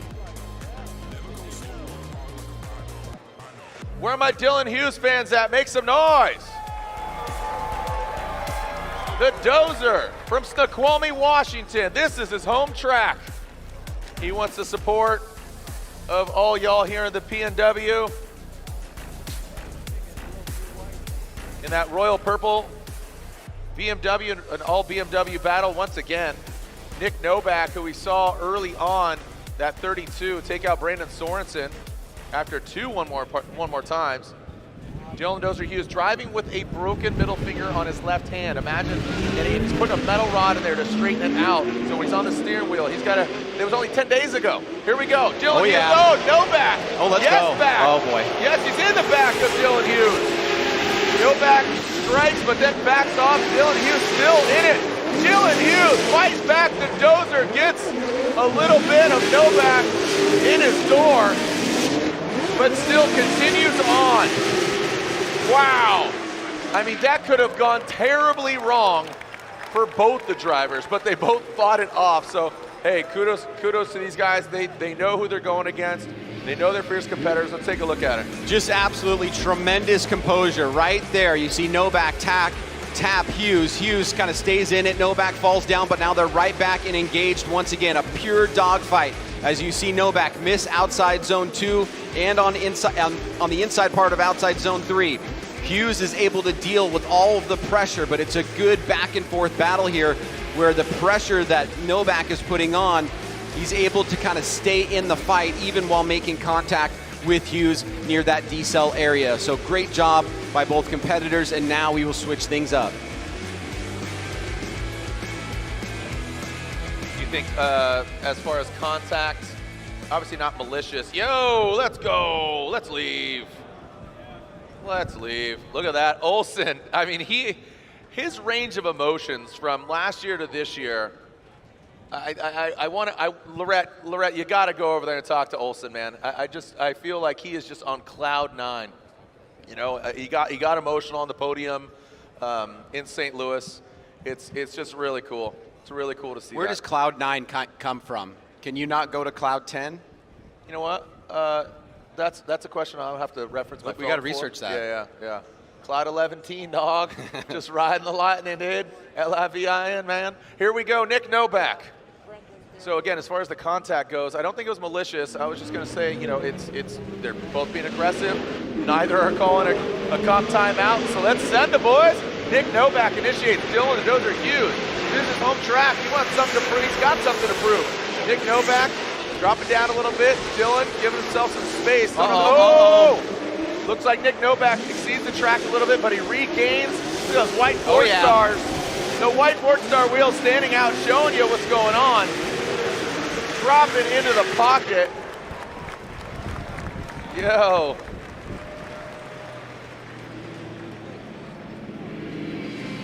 And Nick Noback, there we are.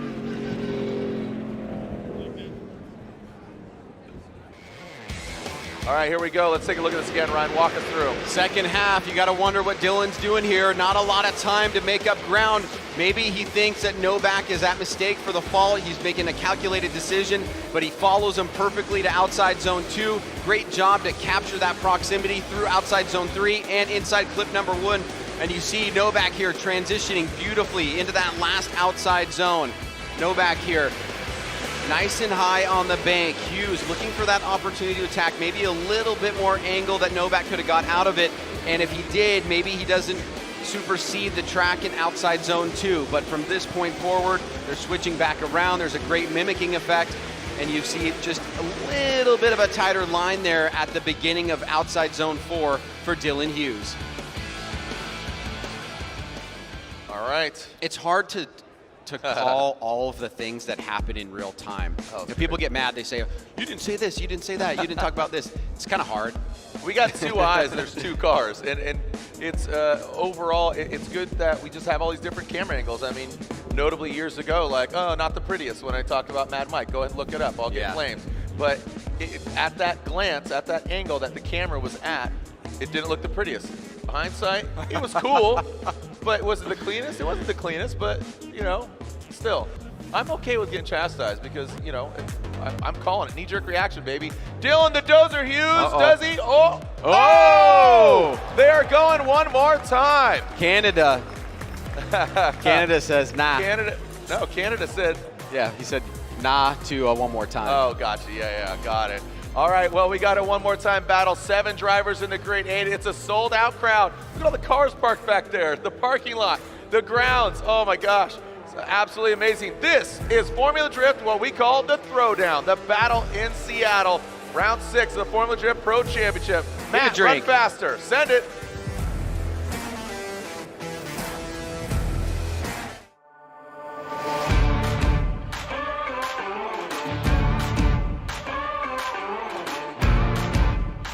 When you have a lot of money tied up in your transmission and differential in your car, kind of like I do in this one, this is a must-have. Royal Purple Max Gear High Performance Gear Oil. Even under severe squeeze film conditions caused by sudden shock, extreme high loads, or low RPMs, Max Gear helps reduce bearing wear. I am pretty sure we put this to the test more than anybody else. Slippery, synthetic, and complete with Centerlick technology, Max Gear reduces wear and friction, which allows your gears to run smoother, quieter, cooler, and longer. Drift tested and ready for your gears. Royal Purple Max Gear.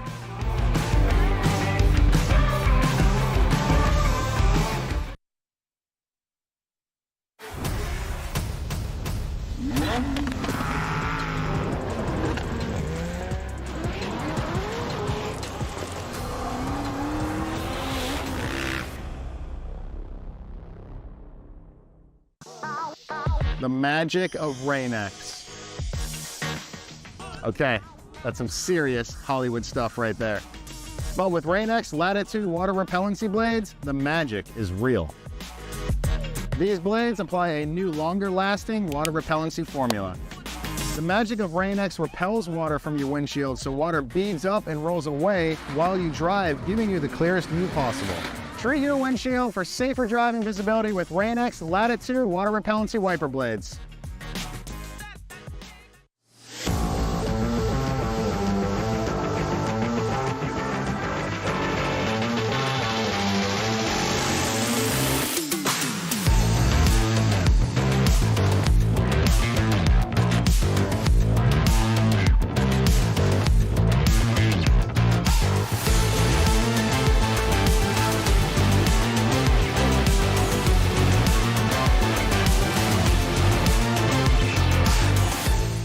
Momo, founded in Italy, raced across the world. Trusted by champions for over 50 years, from Formula One to drift tracks. Visit momo.com for more information.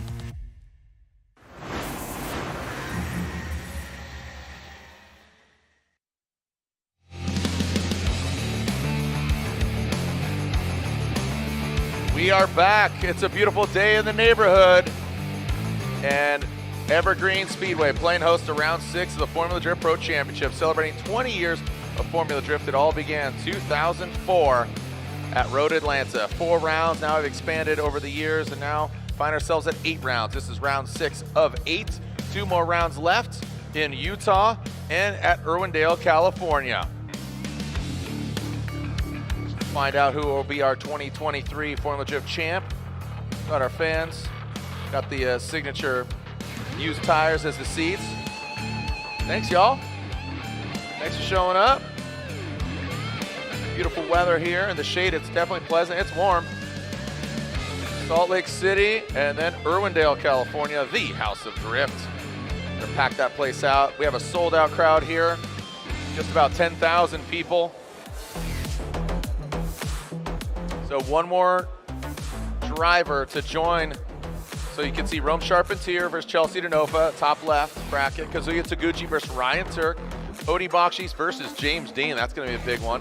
And then Simon Olsen versus either Dylan Hughes or Nick Noback. Notably, our 1 and 2 in points coming to this round are knocked out. Frederick Aasbo and Matt Field knocked out.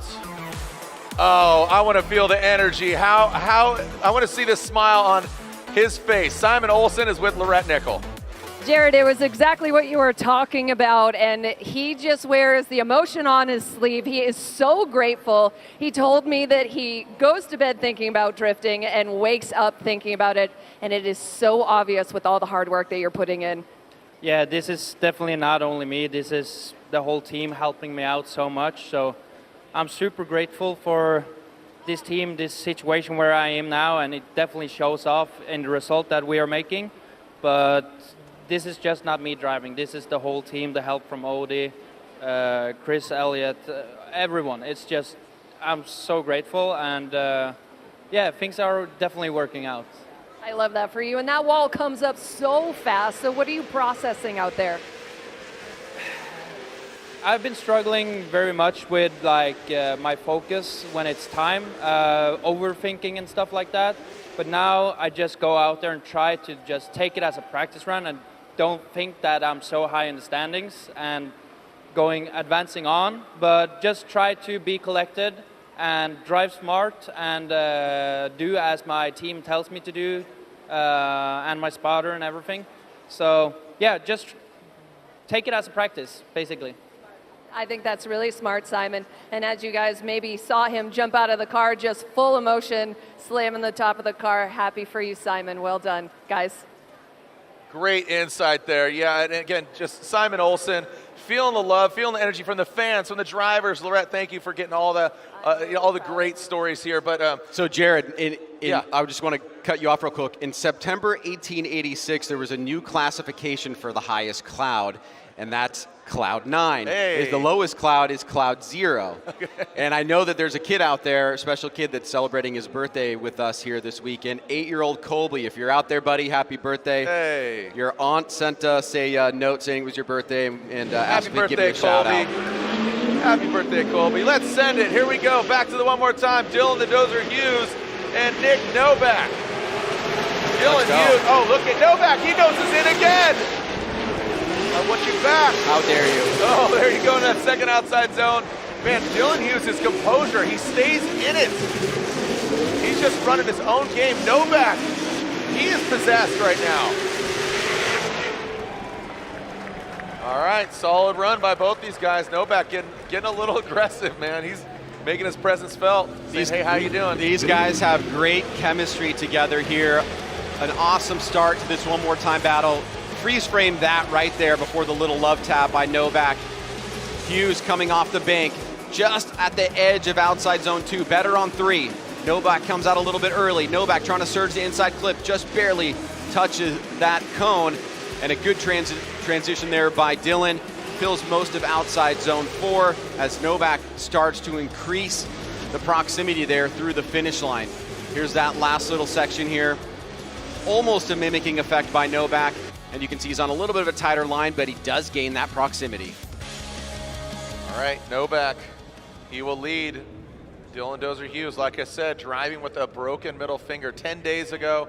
He's an avid motorcyclist. He does all things, just a bunch of cool projects. Was out at Lake Elsinore having fun and unfortunately crashed and came out with a broken left middle finger. So he's put a metal, basically like a rod or piece of metal inside his glove to keep it straight. So because he can't bend it, it was a torsion break. I mean, he showed me a photo. It looked like he was throwing West Side without throwing it. Here we go. Nick Noback, Dylan the Dozer Hughes. Nick Noback initiates into the bank. Dylan Hughes giving himself maybe too much room. 82 miles an hour. Look at those. Obviously, you can see all the analytics going down. The telemetry system into that third outside zone. Dylan Hughes now dives in. Looks like he missed that third zone. Now coming into that final outside zone. Novak dialing it in. Ryan, another tough one to call. These guys are I would say, kind of leaving it in the judges' hands, you know, with a little bit of contact here, a little bit of Monica on your side. What do you think? Well, Noback does get a nice little snap and goes right to the pretty much the highest part of the bank. You can see Hughes is down a little bit lower, but we saw Novak kind of unwinding the angle after he set his angle early on. Does a great job on 2 and 3. Hughes stays out of 3. Both guys do an awesome job on inside clip 1. And to finish up, great mimicking effect by both drivers there through the finish line. Here we go, coming off the bank, Hughes starting to surge. He does well there, but there you can see he's on the inside of outside zone 3, whereas Novak was in the zone. He wasn't at the deepest part, but he got enough in there, was midway through. Both drivers looking pretty consistent on outside zone 4. Way to thread the needle there by Novak. And you can see he's right sitting on top of those markers on the ground on inside clip. And imagine what the judges were saying is if you place the car flat on there, pointing right towards that inside clip, that's where we want the car. All right, waiting for the verdict, the final driver to join the other 7. Left for Hughes, right for Noback. Dylan Hughes gets 1 and 2 and 3. Dylan Hughes, this is his home track. He's from Snoqualmie. And he gets it done. Dylan Hughes gets the win. Is that worthy of a judge explanation, or we think everybody got that one?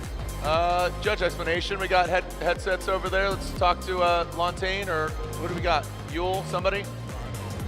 Ryan Egger, you can talk. Open it up, baby. Let's get some clarification here from our judges. Ryan Lontaine. Hey, what's up, Jared? How you doing over there? It's I'm doing great, buddy. So far away. It was unanimous. Yes. What was the deciding factor for you? Well, the thing that Noback keeps doing in each run is run very low angle in outside zone 1 and tries to build a gap between him and the chase car. And the chase car then has to try to struggle to keep up. And he did it in the lead position. In the lead position, yeah. And it's giving him an advantage in terms of speed through outside zone 1. We don't like the low angle that he's running through there. He pours it on near the end of the zone, but definitely at the beginning to mid of that zone, he's running with lower angle. And Dylan, on the other hand, was doing a great job in the lead, filling most of the zones, getting the angle set right. He did miss outside zone 3 in the chase position, but that was really his only mistake in the chase. I think he really did a great job of mimicking what Noback was doing in the lead position and positioning his car really well. Awesome, great insight there. Thank you so much, Ryan Lontaine, breaking it down for our judges, Chris Yule and Brian Egger, alongside Ryan Lontaine. But Robin Ishida sitting out, working with Sean Adriano as our driver liaison. There it is, our Grade 8 has been shaped. And that's what we are looking at. So again, the Grade 8, Tuerck Motorsport, Tuerck Drift 2, the official drifting game of Formula Drift. Currently in 4th place, Chelsea Denofa. Talk about an opportunity, right? You want to recapture a podium finish at the end of the year. This is an opportunity. Huge. Huge. All right, so we got Chelsea Denofa, who we saw earlier, take out Chris Forsberg. Denofa went against Ulla Jaeger, and now he is leading RCP. Rome Charpentier. Look at that, 50, 70, 70, 80 miles an hour, 88 miles an hour. All right, there we go. Look at that. Chelsea Denofa, look at locked and loaded. Set it and forget it. My man. Oh, Rome. Oh man, he really exceeded. Oh, strings out. That's, you know, right now Chelsea's got a major advantage if he can finish that. Looks like RCP might be out of position. Remember, Lorette talked to him earlier, and he's having, you know, he crashed earlier in the season, talking about Rome, and he didn't know how bad the car was. He's fighting, you know, power steering issues. He's had some gremlins, but I'll tell you what, Rome always has such a great attitude. But Chelsea, there's Dylan Hughes. He's got to be feeling stoked right now. There's the dozer, little nuts from Richie. Well, I mean, I thought this was one of the better executed lead runs in the competition thus far this weekend. Extremely stable by Denofa on the bank, and I'm talking about the bank in specific. He could have been deeper in outside zone 3, but as you said, Jared, rightly so. Looks like Rome is having some problems. I don't know if he incompleted, but certainly it was a lot of little and medium-sized mistakes. I was really focused on watching Denofa. He definitely goes 2 off there, the left front and the left rear, and then cuts through the center section there. So whatever the case may be, whether as an incomplete or not, I think we can tell that his car is not functioning properly. I think Denofa has to be a little bit careful here. Why do you think that? For obvious reasons. Okay, all right. I mean, okay, you're saying careful. Careful because you don't know what's going to happen in front of him. Got it. I thought you meant careful, like, you know, doesn't need to throw caution to the wind. But yes, I agree with you. When you have a car that's maybe not 100% in front of you, you need to dial it back a little bit. All right, here we go. Rome Charpentier out front. Chelsea Denofa in the chase position. Coming out of the chute. Again, hitting 80 miles an hour. Rome Charpentier out front. At angle. And Chelsea taking a lower line here. Rome Charpentier doesn't look like he's got any issues at all now. In that third outside zone, Denofa does have that proximity. Tucked back into the pocket, that big Ford Mustang. Now coming into that final outside zone. And Denofa, boom, gets right there. Drop it like it's hot. So pretty convincing set of runs here by Chelsea Denofa. As you said, Rome did not seem to have any problems in the lead run. It may have just been a fluke there on his chase run. However, Denofa plays it pretty tight to the chest. He's not going door to door, but I mean, this is still an extremely solid and competitive chase run, especially right here. I mean, look at that, that's beautiful.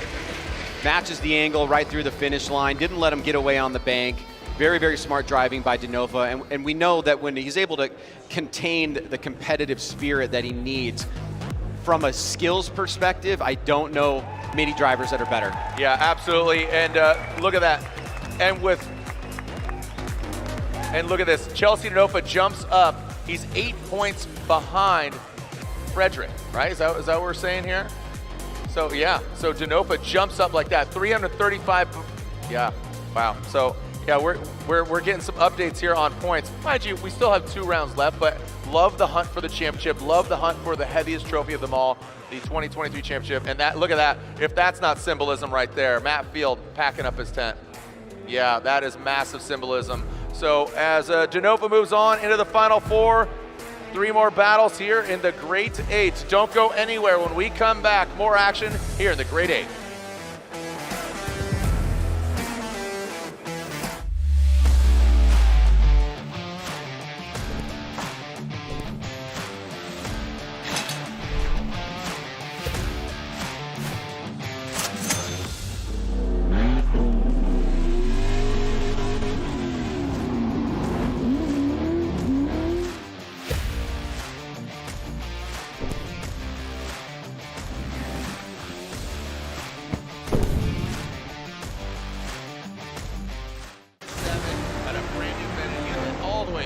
Just throws a early transition.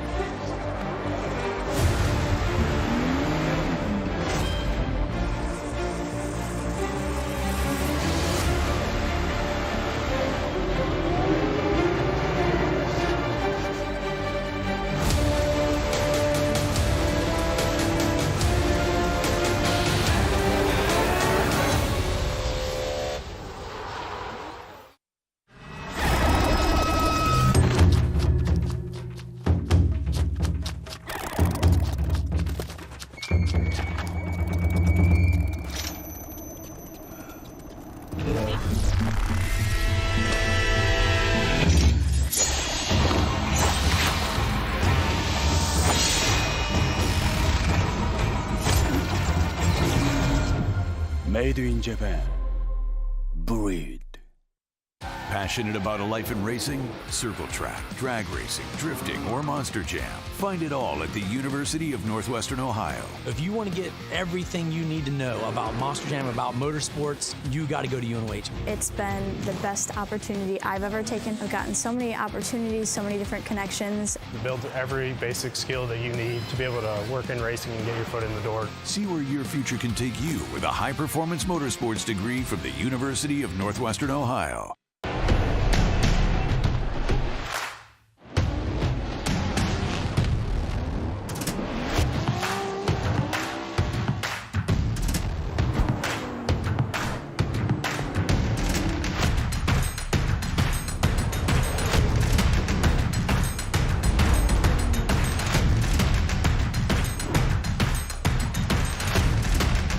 GT Radio.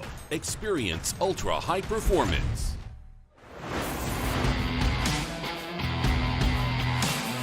Welcome back, a sold-out crowd here. We are in the Great 8.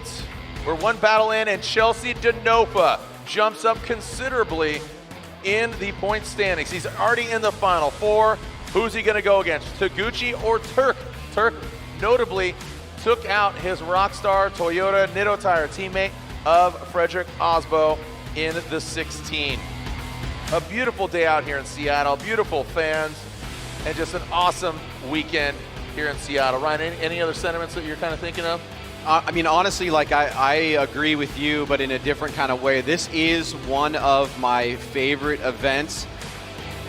Love it so much, and one of the most important aspects of it for me is like there are so many people that come up to us and just say, we love that you guys come here. They have a great time.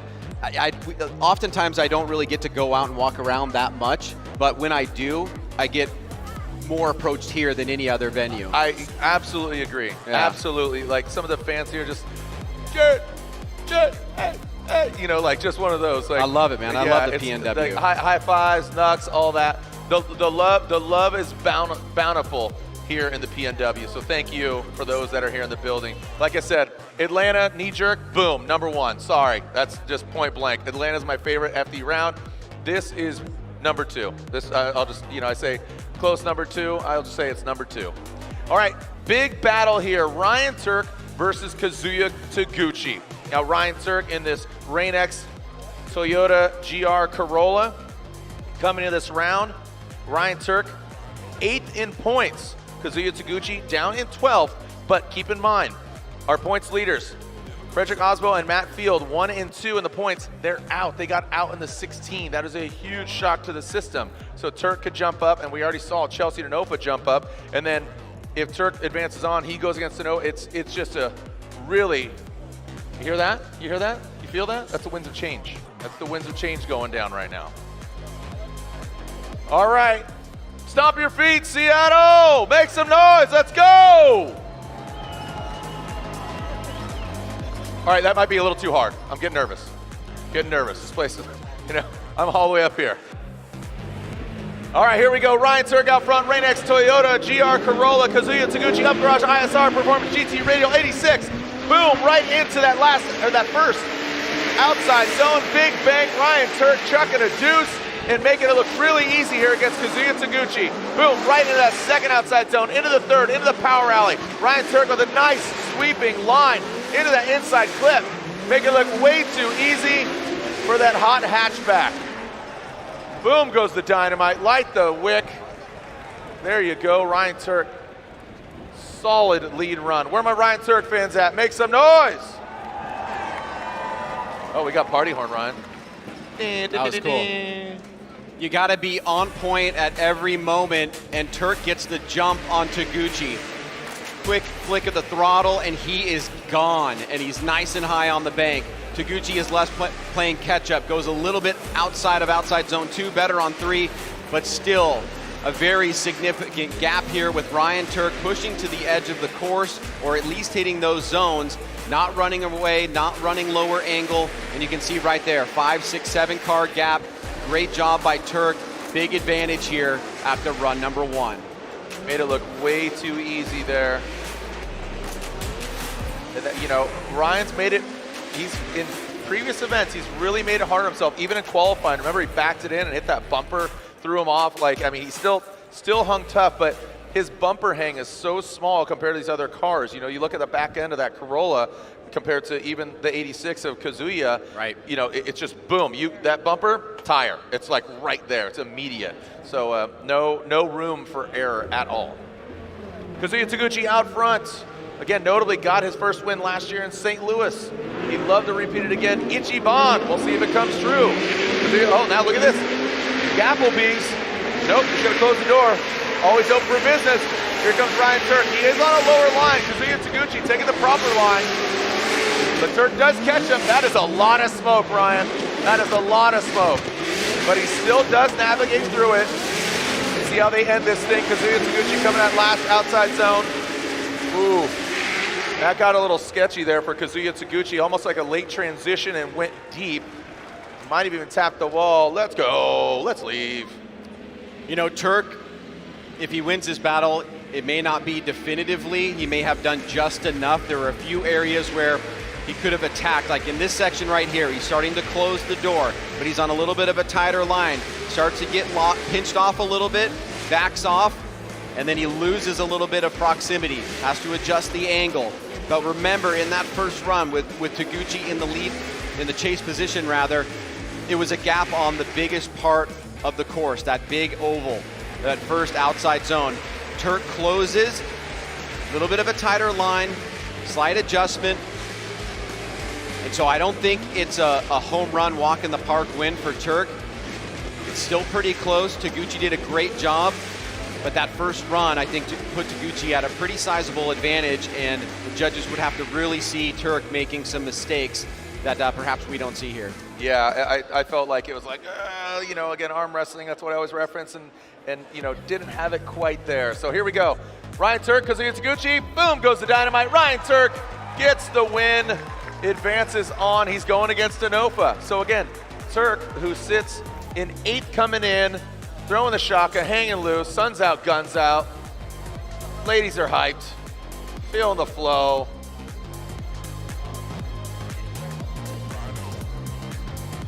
Absolutely stoked on that. Thank you so much, all the ravenous fans. Shout out to Pat Gooden, Passionate Pat. Yeah, the crowd is hyped, man. I'll tell you what. Thank you so much. The PNW. Staying down here in Everett. Cool little city. You gonna go ahead and hit some links tomorrow? Is that the game? Gonna play some golf tomorrow. Who are you going with? Anybody I know? Pat Gentili over here. Little race offs. We're gonna play some G. My boy Brian Parks over here to my right. Gonna play with a lab golf putter. Let's go. LAB, lie angle balance. That's what's up. Have you seen my putter, dog? Have you seen my? Yeah, bro. Putter's game. Lab golf. Check them out. LAB. Hey, just did free advertising. I did. I got to show Lab a little bit of love. They hook it up. All right, there it is, back in it. A little battle damage there. Look at that thing. So what wall would that be? If that's his right side, that would be outside three. Outside three. And look how deep he is. Yeah. Well, this, you know, 4-cylinder turbo nitrous. We don't talk about that enough. You know, talking about the Supra that's just across the way there that he took out. Inline 6 turbo, amazingly well developed. But this, it's a highly strung, wound out 4-cylinder turbo nitrous, 1,000 horsepower. Yeah. There's Ryan Tuerck in the cockpit. Guess what? When we come back, we'll see Odie versus James Dean. Wow, you hyped for that one or what? Don't go anywhere. Round 6, the Formula Drift Pro Championship, the throwdown, the battle in Seattle, whatever you want to call it. Don't go anywhere. We'll be right back here at Evergreen Speedway.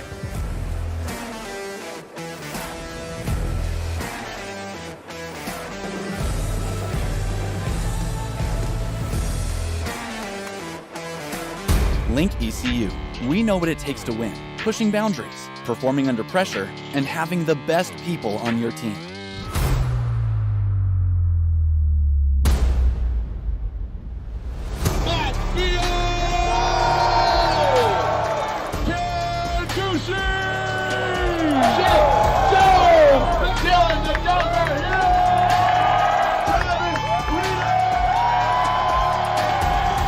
Link ECU, the performance, reliability, and power to get to the podium. One bottle, so many great things. When your engine reaches 75,000 miles or more, like on this truck, years of carbon buildup leads to reduced fuel economy, increased wear, poor acceleration, and higher emissions. Max Restore is specifically designed for high-mileage engines with quality PEA and proprietary detergents to remove those stubborn legacy deposits. And it includes a friction modifier to reduce future wear in the upper cylinder of your vehicle's engine. Restore performance and protect your high-mileage engine with Royal Purple Max Restore.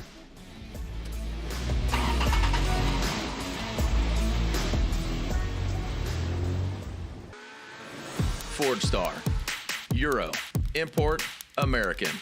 With bold colors and custom fitments. Your wheels, your way. Visit Fordstar.com. I watched my first race yesterday. You're on the team, kid. It's orientation day. Hey, new guy. Let's get you up to speed. Lunchtime!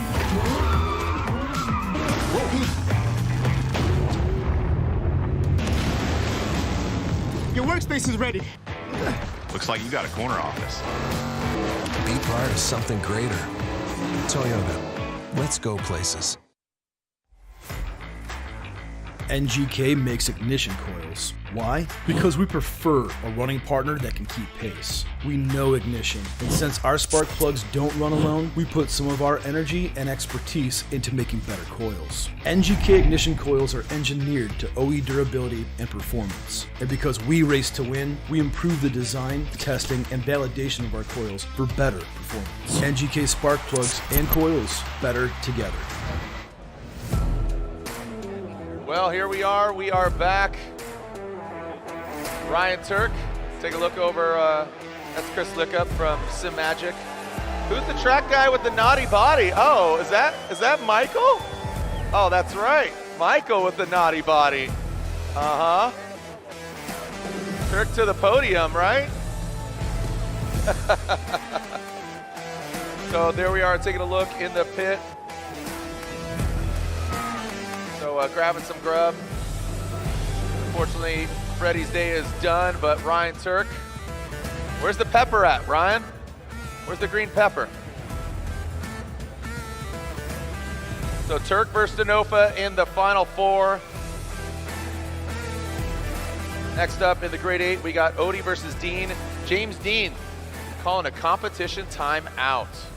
That is a huge shock. Here's a little Aim High Air Force trivia, powered by the United States Air Force. Which beloved artist got his start in the United States Air Force? A, Andy Warhol.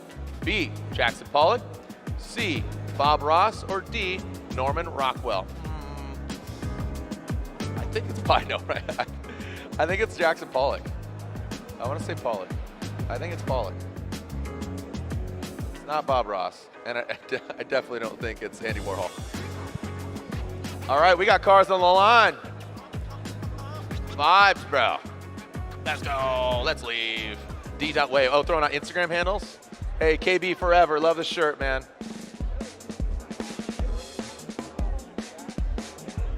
Love the KB forever shirt. Boom, right there. All right, here we go. We are ready to send cars. And we are advancing on to Simon Olsen and Dylan Hughes. So just like that, I feel like we just saw Dylan Hughes and Noback go at it with that one more time. But now Simon Olsen, feeling the flow. Dylan Hughes, this is his track. He's had more turns on this thing, him and Travis Reeder collectively, than probably everybody. So here we go, Simon Olsen, Dylan the Dozer Hughes, initiating. Olsen, big, massive angle. Dylan, little lower angle, but great proximity. Olsen is just on one right now. Simon Olsen into that second outside zone, the power rally. Look at Reeder now coming in. Into that inside clip. The amount of angle and the degree that he's throwing it at and holding onto it is absolutely insane. Did you say look at Reeder? Dude. What? Did you say look at Reeder? Oh, Dylan Hughes. I thought you were like, he's down there somewhere. Oh, no. I don't know. I said him and, yeah. Just Gotcha. Let's take a look at this. Olsen here, as you said, on an absolute tear right now. But if anybody can challenge him, it's Hughes. A little bit of wavering there, but great proximity. Supersedes those front two wheels. Great job by Olsen in outside zone 2. Both drivers on the inside of outside zone 3, but the lead dictated here by Olsen. Nice mimic back around. Hughes falls off a little bit, goes a little bit deeper into that zone.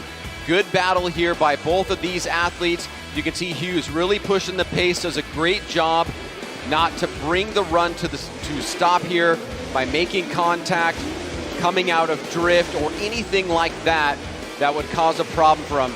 Now we've got a fight on our hands. We'll switch things up as now Dylan Hughes will take the lead against Simon Olsen. There's the stats. You can see him, Simon Olsen, never driven an S chassis before, never driven an LS supercharged engine before, obviously, within this chassis. Dylan Hughes, he is a tried and true. He loves the 2J, doesn't go for the LS, so he's got the 2J under the hood of his BMW.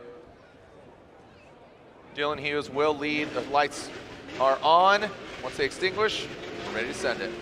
Again, that chase car can leave the line prior to the start. Here we go. We got the telemetry going. See what kind of speeds we get. 90 miles per hour on initiation. Initiating into that bank. Simon Olsen, great proximity. Look at that. Oh, he pulls away. Simon Olsen now falling out of angle. Coming to the power rally. Leave it all out of the track. Oh, yeah. Dylan Hughes into that second outside zone. Past that inside clip. And into that final outside zone. Let's be honest. This would be a major needle mover psychologically if Dylan Hughes were able to get this win. Because if he was able to, fifth coming in. Not only is he sitting at 5th, this is Hughes' home track, and he has not really gotten back on the podium consistently since last year when he had his victory. But we know that he's a tremendous talent. That snap was very precise. He stayed at a great rate to angle and locked it in through the entire bank. You see a little bit of shimmying there from Olsen. Olsen misses outside zone 2 and 3 in the chase position while Hughes hits it in the lead. The final transition back around is Hughes getting into the middle to deeper part of outside zone 4. Let's take a look from above. Nice little snap. Once he gets to angle, he holds it. Great proximity here by Olsen, but just a little bit disruptive in the chase position. Hughes keeping it very smooth. I really like the approach here. Gets into outside zone 3 a little bit late, but he still makes it look good. Super tight on inside clip, just rubs it a little bit. Here comes Hughes to cap things off, and that was a really solid lead run there. So judges have their hands full once again. We got Simon Olsen with the momentum. We got Dylan Hughes wanting to stub that momentum and take on parts of his own. Absolutely, and again, just persevering through that broken finger on his left hand. There we are seeing Chelsea Denofa getting prepared. He's going against Ryan Tuerck. But awaiting the outcome here. If it's not immediate, oh wow, okay, here we go. Here we go, slide him left for Olsen, right for Dylan Hughes. Oh boy. 1 vote for Olsen. Oh One boy. more time. Oh! It's split decision. We are going one more time. That's the real definition of splitting hairs. Absolutely, one for side. And I see that. I absolutely see that. Oh, these guys the judges are fighting. No, I'm joking. That'd be great. So 1 vote for Simon, 1 vote for Dylan, and then one more time. So it's an OMT. One more time. People got me moving so free. Do sing it, Ryan. There There it is. Odie Bakchis, now we got to pay some royalties. Odie Bakchis, James Dean. James Dean called his NGK competition timeout. There's maybe saying water pump. They had the car on jacks. It's back here. It's back up and running. Any updates on that? Do you know anything, Ryan, on James Dean calling the comp timeout? I blacked out for a second. What did you say? James Dean calling the competition timeout. I don't know why, but yes, I did come over the wire. Not sure if it was something that really needed to be fixed or just precautionary. Got it.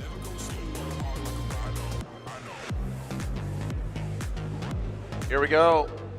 Odie Bakchis. So we saw Simon Olsen. That'd be crazy. Olsen and Odie going against each other. But right now, Odie, he's going to lead. Got that number 2 qualifying position. Now he's going against James Dean. Odie Bakchis, massive initiation. Well done. Dean rolling into it. Look at that. I mean, again, these S chassis of the field system. Oh, no!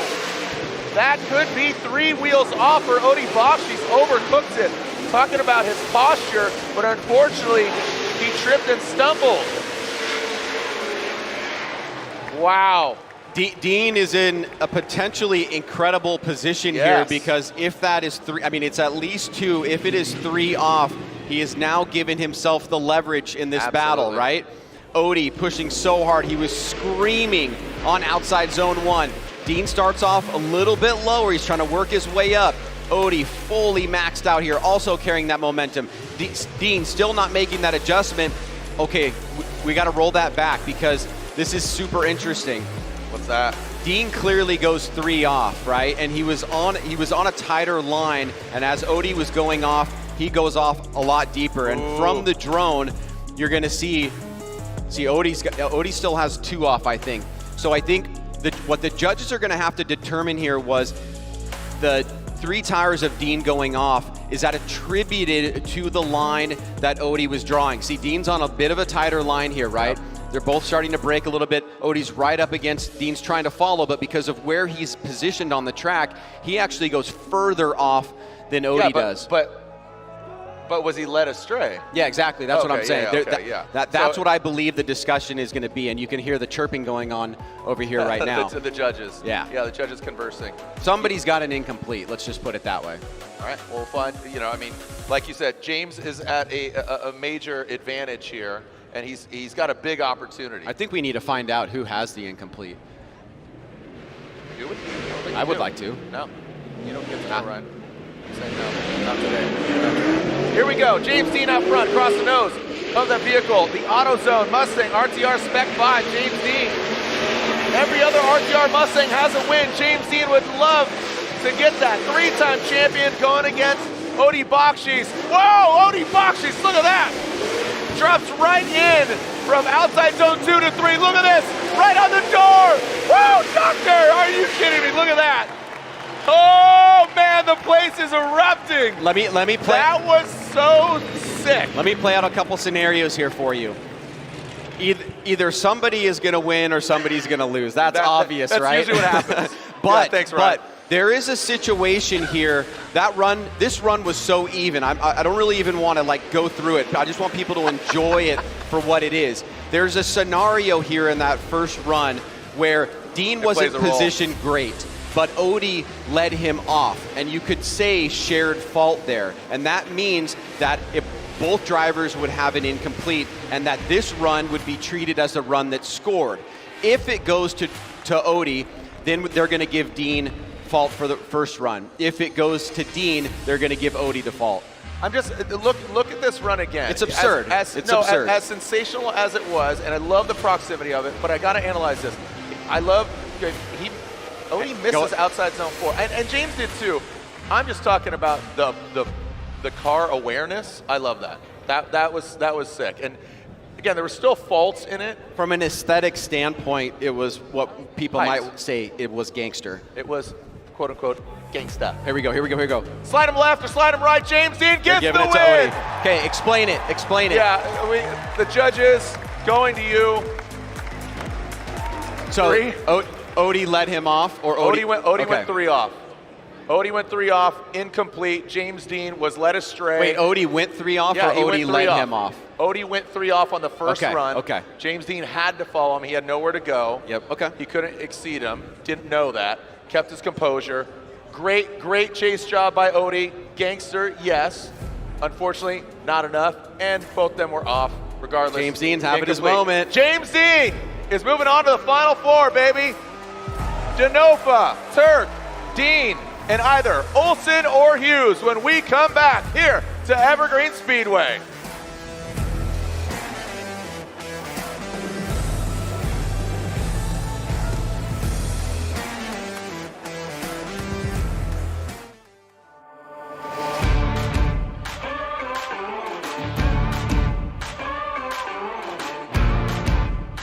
When you have a lot of money tied up in your transmission and differential in your car, kind of like I do in this one, this is a must-have. Royal Purple Max Gear High Performance Gear Oil.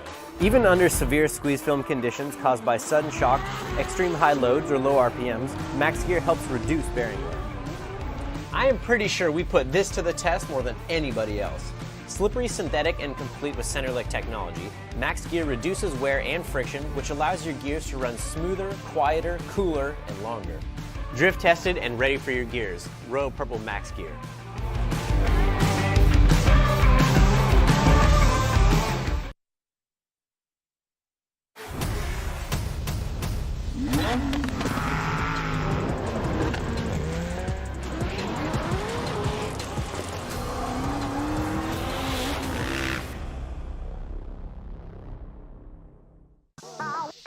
The magic of Rain-X.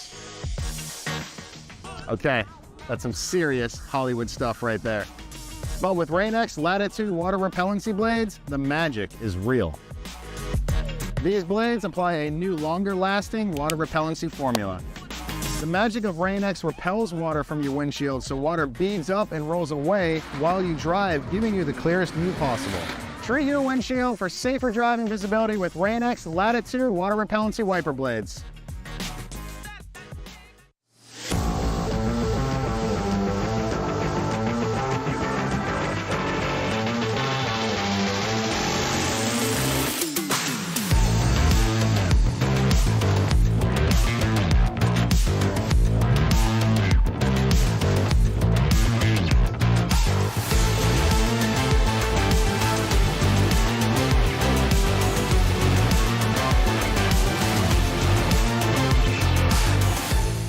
Momo, founded in Italy, raced across the world. Trusted by champions for over 50 years, from Formula One to drift tracks. Visit momo.com for more information.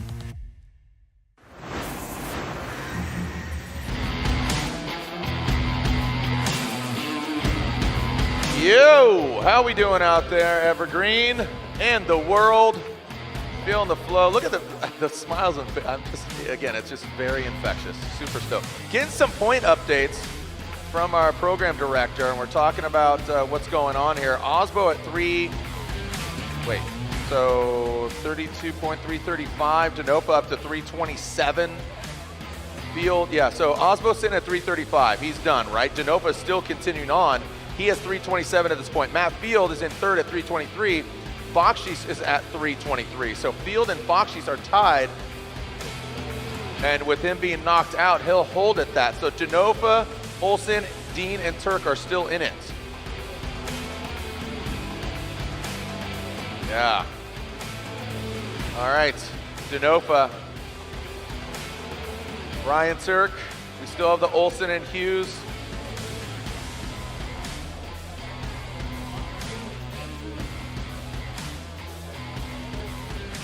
James Dean, hood's popped. And here we go with the last battle of the Great Eight. Who is going against James the Machine Dean in the final 4. James Dean waits in the wings after taking out Odie.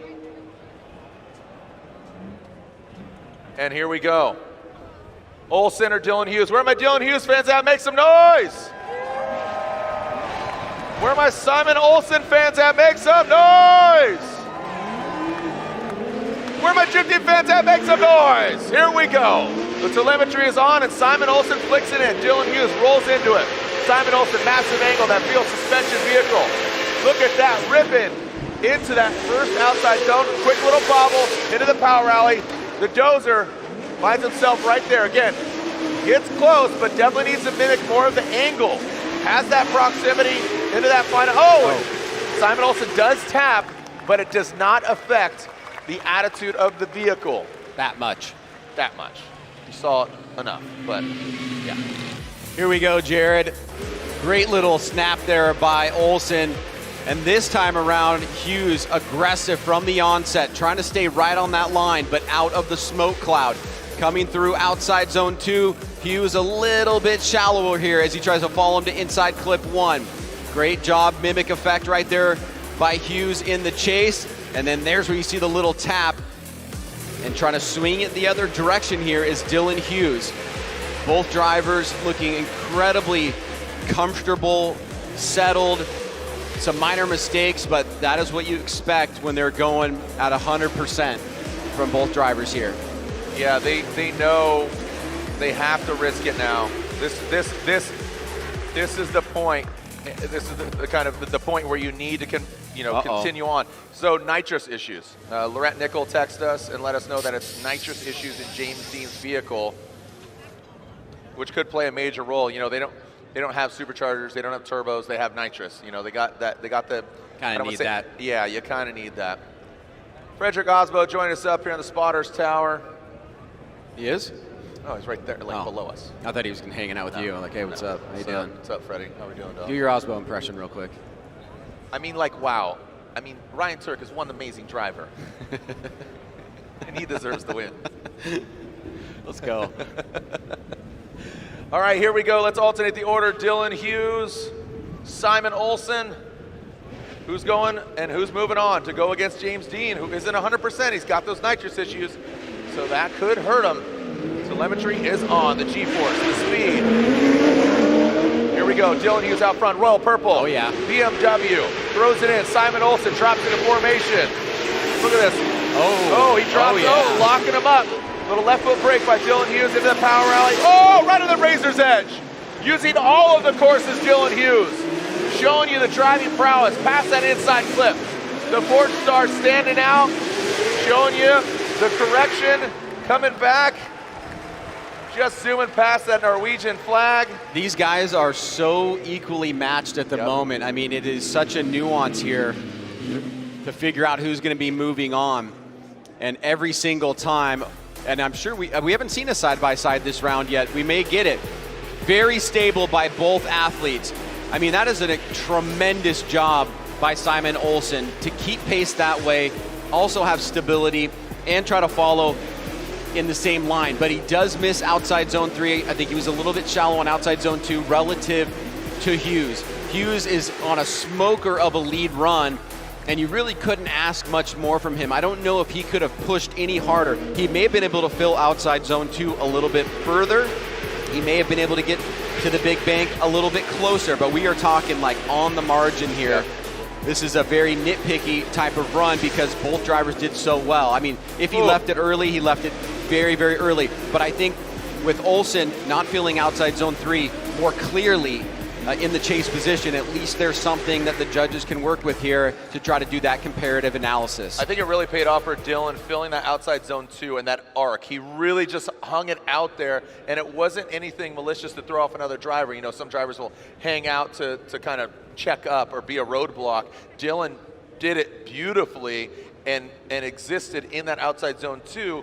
I think that threw off Simon Olsen because we hadn't seen that from Dylan Hughes, but he's finding that special sauce late in the game, and he's peaking later on here in the brackets. I like the peaking, and I like the existing beautifully. Both of those things I would wholeheartedly agree with. Let's take a look at the side-by-side. Dylan Hughes in the lead on the right. Olsen in the lead on the left. Slight little separation there on the big bank from Olsen in the chase position. Hughes does a pretty good job filling that third outside zone. Do we see a point of difference here? Is it enough for the judges? Wow. Wow. That, yeah, exactly. Wow. That's the sentiment. Owen Wilson called. He wants his wow back. Wow. How we doing? Turn around. That's you. The dude's looking at himself on the camera. That guy looks just like me. This is like where? It's like a little Keanu right there for you.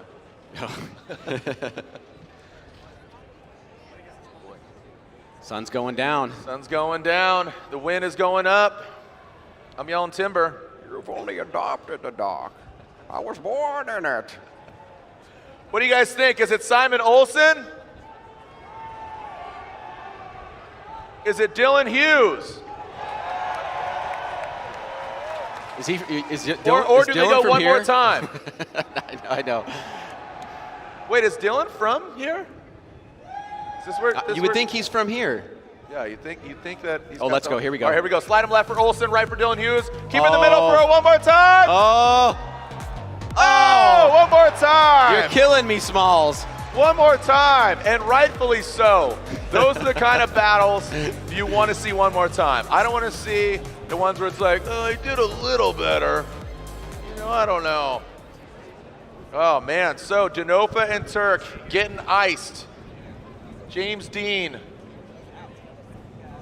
So right now we are still just going to hang out and wait. So we'll get some fresh rubber on the corners, fuel in the tanks. Get your mind right, son. What you got for us? Simon Olsen, Dylan Hughes.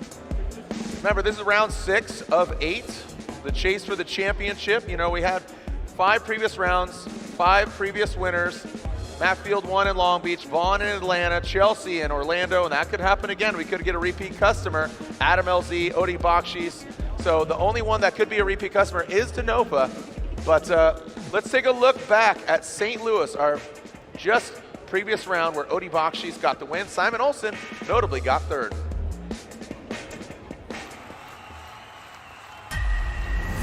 It is pro time here in St. Louis. The stage is set for round 5 of the Formula Drift Pro Championship. We saw Field, Kid, Denofa, we saw LZ. Who's gonna come out on top? Aasbo shook up the standings. Matt Field now leads the pack coming into this round. The finals are set. Odi Bakchis against a new points leader, Aasbo. Come on, boys, send it! Odi Bakchis initiates in that first outside zone. Aasbo cutting through that smoke line. Odi gets on the throttle. We have a new winner at round 5. Odi Bakchis gets the win unanimously. Send it!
What's going on, everyone? Daniel Ricciardo here. We're going to mount up some GoPros and do a few laps.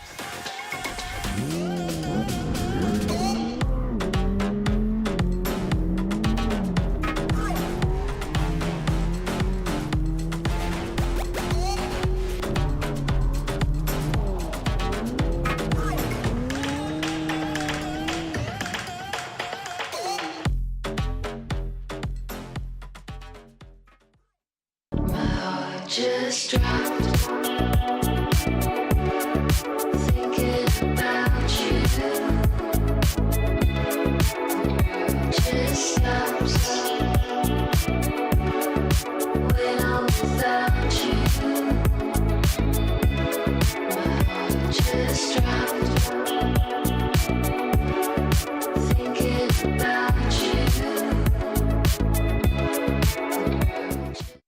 guys, Jeff Jones here. I'm Dylan Hughes. I'm Travis Reeder. I'm Taguchi. I'm Matt Field. I drive Link. They are the most reliable EC around, and they always deliver. Their global tech support gives me the advice I need every time I need it. Their products are super easy to install and easy to set up for the performance that I want. They stand behind their products and support their customers. They're always innovating and delivering great new products and performance features. I drive Link.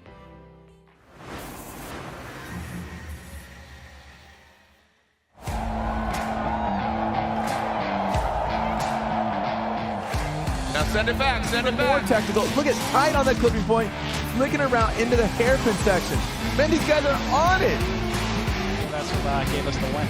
Tanner Faust took on Vaughn Gittin Jr., who maintained an aggressive line all day. In run one, Tanner seemed to have the advantage. Gittin scraped the bank, giving him the win and a token to remember the battle. That was planned.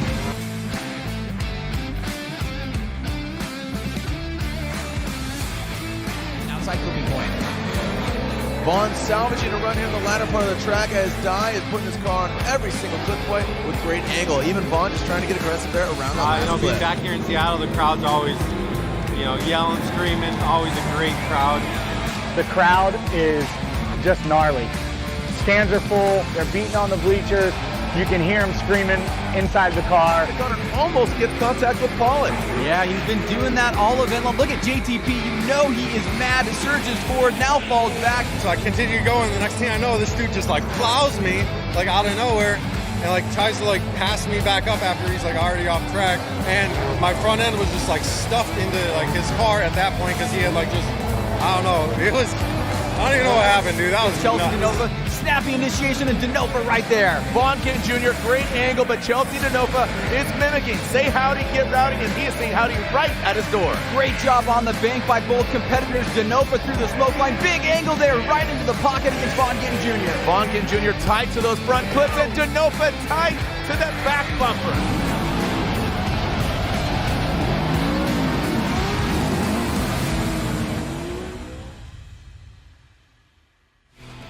Wow. Yeah, very, very cool video of Ford playing a major role, Vaughn Gittin Jr. and Chelsea and just over the years, and even Justin Pollock. Sounded like a little young Jared and Ryan, too. Yeah, it was really funny. Yeah, it's so much history here in Seattle, and so much history for Ford as well in the Formula Joe Championship. Past champions, there's been 19 years, but how many actual champions have we had? I mean, Freddie, Vaughn, James, Chris, Essa, Daigo, Daijiro, Tanner. I didn't have time to look there, but I think it's 10. I think it's 10. Yep. My man got his shirt signed. Here we go. Dylan Hughes back at it like a track addict. The Royal Purple, battered and bruised. Dylan has had a lot of one more times today. Yeah, and again, thinking about his middle finger, and again that torsion, that break, him driving. That's just more abuse. So second one more time here. I mean, it shows you how much perseverance he has. Also shows you how freaking good Olsen is. Right, absolutely. He's crushing it right now. Yeah, Hughes and Noback had the one more time. You got two now here with Olsen and Hughes. Who's going against James Dean? This is also giving James Dean an opportunity to work on his car. So it's favoring Dean as well. Here we go. Simon Olsen will lead. Dylan Hughes giving chase. Our second one more time. Are we going to get a verdict? Who's moving on? Who's going to the Final Four? Who's going against James Dean? TBD, FD, in SEA. Simon Olsen through the start chicane. That field suspension, GT Radial S chassis. Into that first outside zone once again, like clockwork, back in it. But Dylan Hughes looks like he's got a little more possessed, like he's got a little more demon inside of him. Almost identical, dropping that tire off that back end. Both of them on GT Radial tires to that last outside zone. Hard to beat. I mean, almost identical. Did you see them both just drop that GT Radial off the course, coming off outside zone one? Hughes trying to harness the power of the hometown, and Olsen trying to continue with the momentum. great job in the lead position there, but look at Hughes. Oh, closing the door as Olsen gets to the deepest part of outside zone 2. Right on outside zone 3. Hughes a little bit on a tighter line. Great job on inside clip. Now moving back around, pretty even, but maybe slightly less angle for Hughes there for a split second.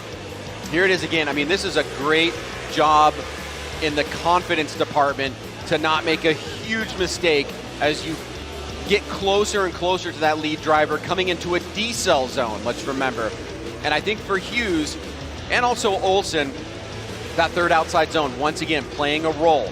But we're starting to see, I think, maybe the margins available to either driver to be more clear now on this second run. What they need to do to win, where to focus their attention on to move on into the final round, or final 4. Yeah, the final 4. Oh, we got signs. We got signs. What's it say? Go local boy. That's right, Dylan Hughes.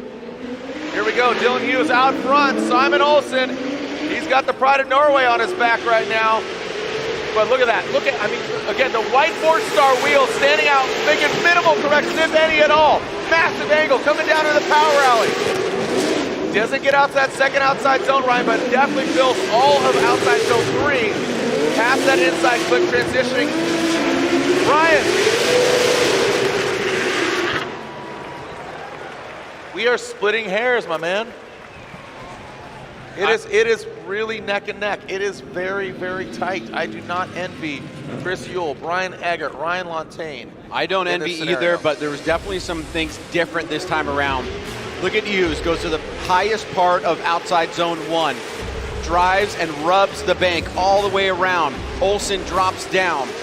Hughes just on the inside of 2, but much better on 3. Olsen on the inside of 3. Now into the inside clip, pretty similar there. Good mimicking effect, circling back around. Here goes Hughes, deepest part of outside zone 4. And watch right here, Hughes is gonna just rub that left rear right on the wall without adjusting the attitude. Olsen comes down the bank.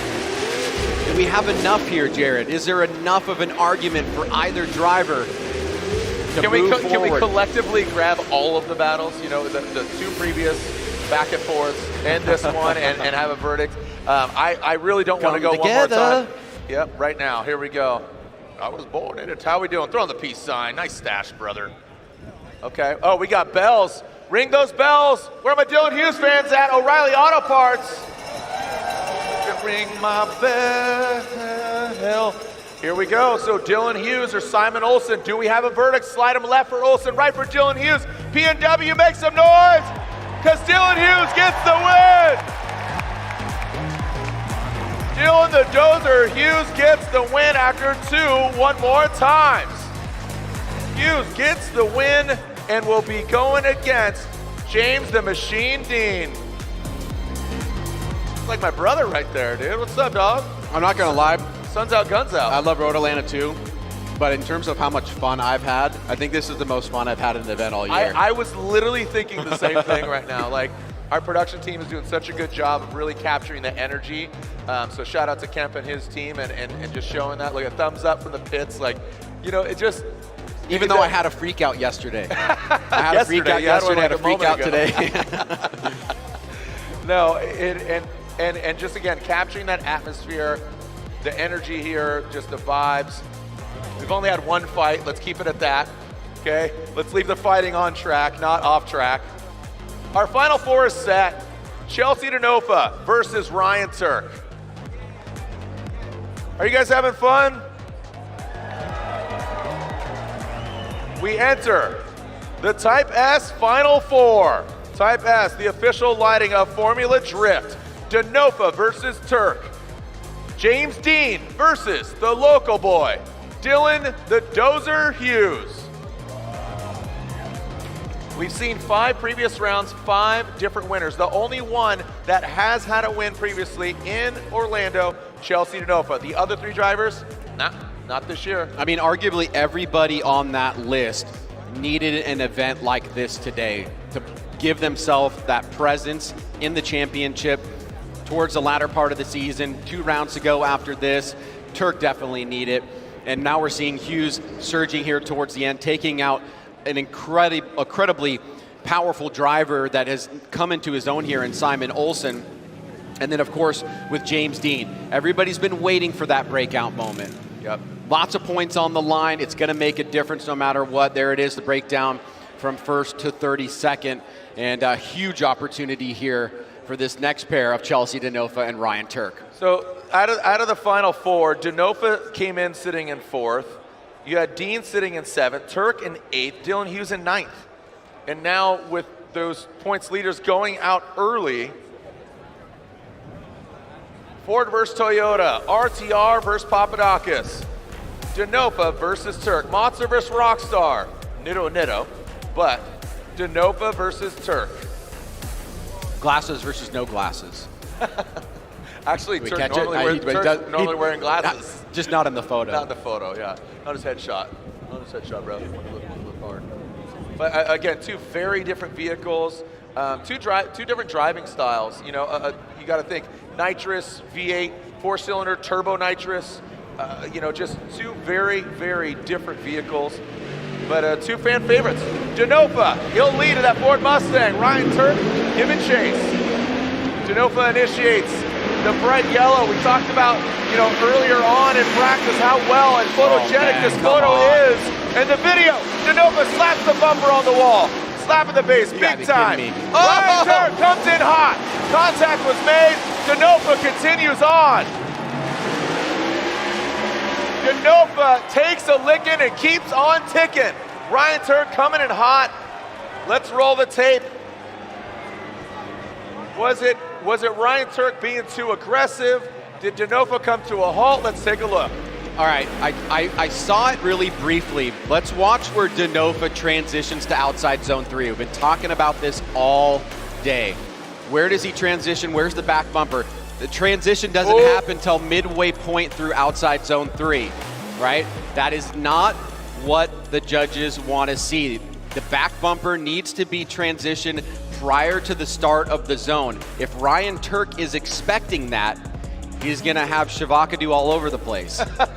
So I think that's what the judges are probably going to be talking about, and that's going to play a huge role in the overall determination. This happened last year with Field and Denofa. The transition is supposed to come before the box. It was like a little delayed too, like you kind of rolled into it. Look at all the angles. Look at all the angles, kids. If you're turkey time, you are expecting that the transition is going to happen and the back bumper is going to start rotating right now and getting in the zone there. But his back bumper is not rotated to where it should be until about halfway through. That's got to play a role. These are the nuances that really, it's not that crystal clear, and this is where education comes into play, both between the judges elaborating on it, Ryan and I talking about it, pointing it out to the fans, you know, and again, either, you know, they're crazy for Chelsea or crazy for Ryan in this instance, but this is where we start to really analyze where they transitioned, why the car had that attitude, where it's at, who's at fault, the repercussions of that. I mean, I made a video this morning talking about this very subject because this was a huge topic of conversation. It was one of the bullet points that they had in the drivers' meeting. Transition to outside zone 3 with your back bumper near the wall before outside zone 3. I mean, that didn't happen, so you have to know that this is going to play a huge role. Yep.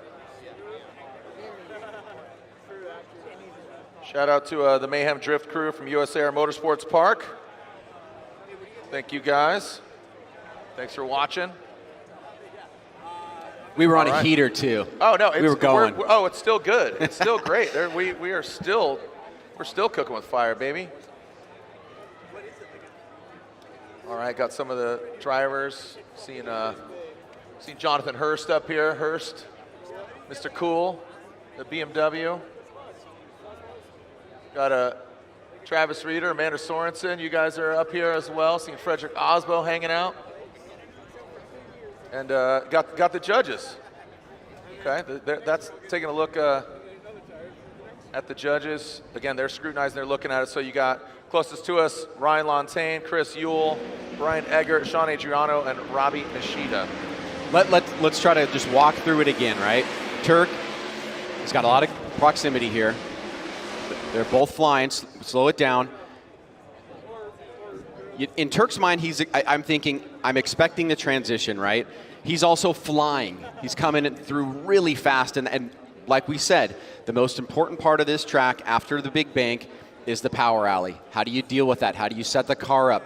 How do you transition? Where do you transition? And the judges laid out very meticulously, this is what we want to see.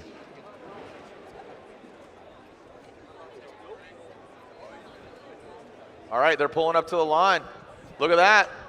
We'll have so it looks like, contact was made. Who's at fault? And Ryan, just like that, we are finding out Chelsea Denofa is at fault. So with that delay in that transition, so Denofa on that delayed transition, correct, Ryan? Like, elaborate a little bit more, just briefly. Yeah, I mean, that's essentially it. Like I said, this was a huge part of the drivers' meeting that drivers must, M-U-S, not can, must transition before outside zone 3. I'm really surprised. I'm surprised they didn't put hands on the car. Here we go. Yeah. Second half of this battle. Ryan Tuerck out front. Chelsea Denofa in the chase position.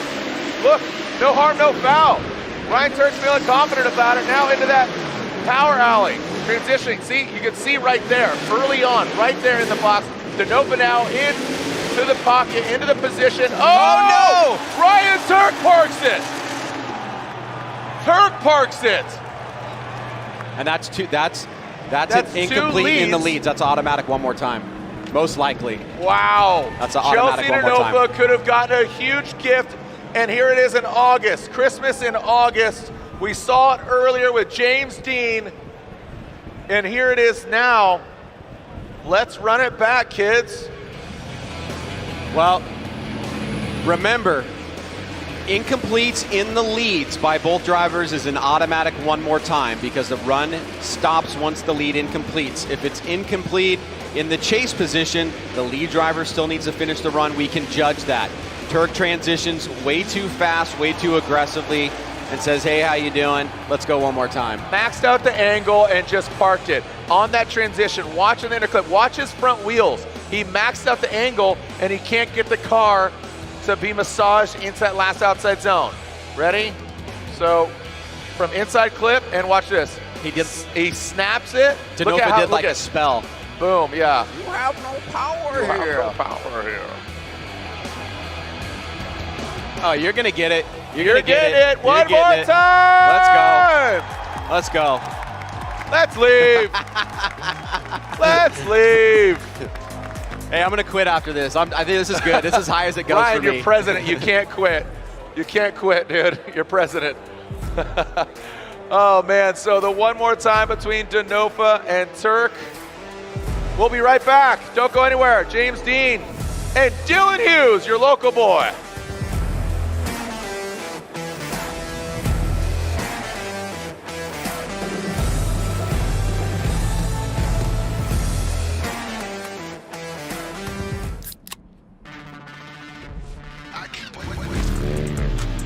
Rockstar Energy gets me energized so I can go out and send it. Hustle on.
going on, everyone? Daniel Ricciardo here. I'm going to mount up some GoPros and do a few laps.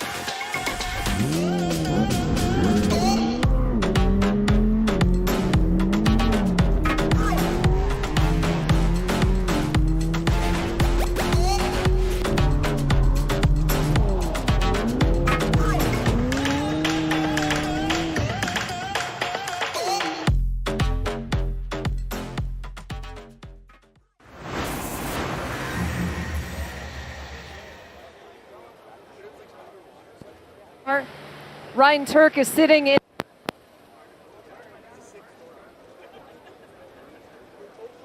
Unfortunately, it looks like Lorette Nickel having some technical issues there. She's got some great insights, some great stories. Be sure to follow Lorette Nickel if you haven't already on Instagram. I know she was trying to go live on some stories and doing some great stories. Again, Lorette Nickel. Be sure to follow her on Instagram, L-A-U-R-E-T-T-E, Nickel, N-I-C-O-L-L. Got some great stories about some digs as well. Ryan Tuerck sitting in the cockpit of his car. So close yet so far. Again, what a crazy battle. It was his to win. He had it in the bag after, again, Denofa made that major mistake, transitioning from outside zone 2 to 3, delayed it, kind of failure to launch, and then Tuerck maxing out the angle in that last outside zone, goes into, pauses, throws up a roadblock. Chelsea can't go anywhere. Boom, both of them incompletes. So it's a one more time. This is what we saw right here. So again, Ryan Tuerck dialed, absolutely beast mode right now. And then here it is. Watch those front wheels. Max out the angle, flicks it too hard, boink. Yeah, I see that there's a lot of new fans out there trying to understand. It's clear that Tuerck spins, right? So he has it incomplete. People are wondering, how does Denofa get an incomplete for the other one? Well, the run stopped, right, in outside zone 3. And the judges basically put the run stopping, meaning no more drifting happened, on Denofa because he did not transition at the right time, causing Tuerck to make contact with him. So that's how you get the 2 incompletes in the lead. As Ryan Tuerck and Denofa get some new Nitto tires, we take a look at Dylan Hughes and James the Machine Dean. Dylan Hughes fought one more time against Noback, 2 more times against Olsen. James Dean having nitrous issues, but he fought back. He had some good luck, some luck of the Irish earlier. I know his family's watching. It's 3 a.m. in Ireland right now. They're cheering him on. But I know locally you're cheering for Dylan Hughes. Who's gonna get it? Dylan Hughes initiates. Ooh, he comes out of angle, but goes right back into it. That allows James Dean some good proximity. Now coming off that bank, James Dean taking a bit of a lower line. In the power alley, some sparks being thrown into that 3rd outside zone. Into that inside clip. Snappy transition, nice job there by Dylan Hughes. Solid. Ryan, you talked about it, sun is setting. Yeah. Lighting issues. Track temperature. Track temps. Also, watch the replay. When they go into inside clip 1, they come from 3 to inside clip. Look at the sun just beat on them. I mean, this is a great job by both guys. Dean is on a slightly lower line, but I mean very slightly, and then a little bit more exaggerated there towards the end. Both guys, pretty good job mimicking effect there in outside zone 2 and 3. Very little difference overall in margin between both competitors. Dean, at moments, may have been inches a little bit tighter, but a very competitive battle. I mean, the strategy from the spotters is basically going to be, you got to go 100%. There's not one big mistake or mix of mistakes that one driver can try to capitalize on this second run. It's that close. Both drivers need to push it. Push it real good. Here we go. James Dean will lead. Dylan Hughes will give chase. James Dean, again, all the other RTR Mustangs. No pressure, James. Vaughn got the win in Atlanta. Chelsea got the win in Orlando. Adam LZ got the win in New Jersey. James Dean would love for all 4 of the RTR drivers to get a win this year. James Dean will lead AutoZone Ford Mustang RTR. Into that outside zone. Oh boy. Oh, look at that. Oh, wow. Wild. Dylan Hughes, he's got the proximity. He is motivated. He is absolutely on a tear into that 3rd outside zone. But James Dean maxing out that angle, big angle. Dylan Hughes having it back off. You see him massage it back in, and then gets on the side of James Dean. I mean, that was sick from Hughes in proximity, but honestly, besides inside clip 1, just going from memory recall, that was one of the best lead runs we've seen all day. I mean, Dean was resting the bumper almost from the beginning. Starting right now, solid, stable, a little bit less angle here, wavering from Hughes, great proximity. Dean, his hand is perfectly still, deep into 2. Wow. As you will get full points for that in outside zone 3. See, he just misses 1 bar on the inside clip, and then right here, left rear and the right on the line. I mean, I would give that, from yesterday's qualifying, for me, that would be high 80s. A 90, 89, 90. I mean, it's a quality run, a top 3 for sure. Hughes had the proximity game, right? But he didn't do everything that Dean did. And so now we got to go back to that, the first run. And is there enough there? That's the same question we ask all the time. Is there enough in these close runs for the judges to go one way or the other? The chase is where really the battles are won here in Seattle. Meanwhile, over here in the pits, Ryan Tuerck, you know, what's going through his mind right now? Lorette, don't talk to him. You know, it's one of those things where the composure needs to happen. There's Lorette talking to Kevin Wells. Sean Hillier back there, part of the Papadakis camp. How we doing on qualifying order? Oh, good point. Yeah, Denofa qualifying 9th. What do you guys think? Do we have a winner, James Dean, or is it Dylan Hughes? Qualifying, taking a look at that. James Dean again qualifying 7th. Dylan Hughes qualifying 6th. Dylan Hughes. They're not asking for here a we go. side-by-side. Slide him left for Hughes, slide him right for James Dean, Oh, and look boy. at this. Oh, Dylan wow. Hughes gets the win. We need an explanation. Yeah, Let's go. we need an explanation. You guys are smiling over there. I mean, locally, people are stoked. Maybe around the world, scratching their heads. Put on a headset, y'all. One of you. Chris Ewell, going to you. Oh, look at this. Ryan Tuerck throwing some front rubber on. Chris Ewell, what's the explanation? That was unanimous. Dylan Hughes is going to the finals. Yeah, for sure. It was really close, but the big deciding factor for me was James Dean in his chase against Dylan. He left one super early, and he came down way early, like, I don't know, a third of the bank. So that was a huge difference for me. So Really his pushed over chase, the edge for Dylan. in outside zone 1 coming down, he just was absent. Right, yeah. Dylan stays up in 1 like he should, and Dean comes down way too early. What about Dylan?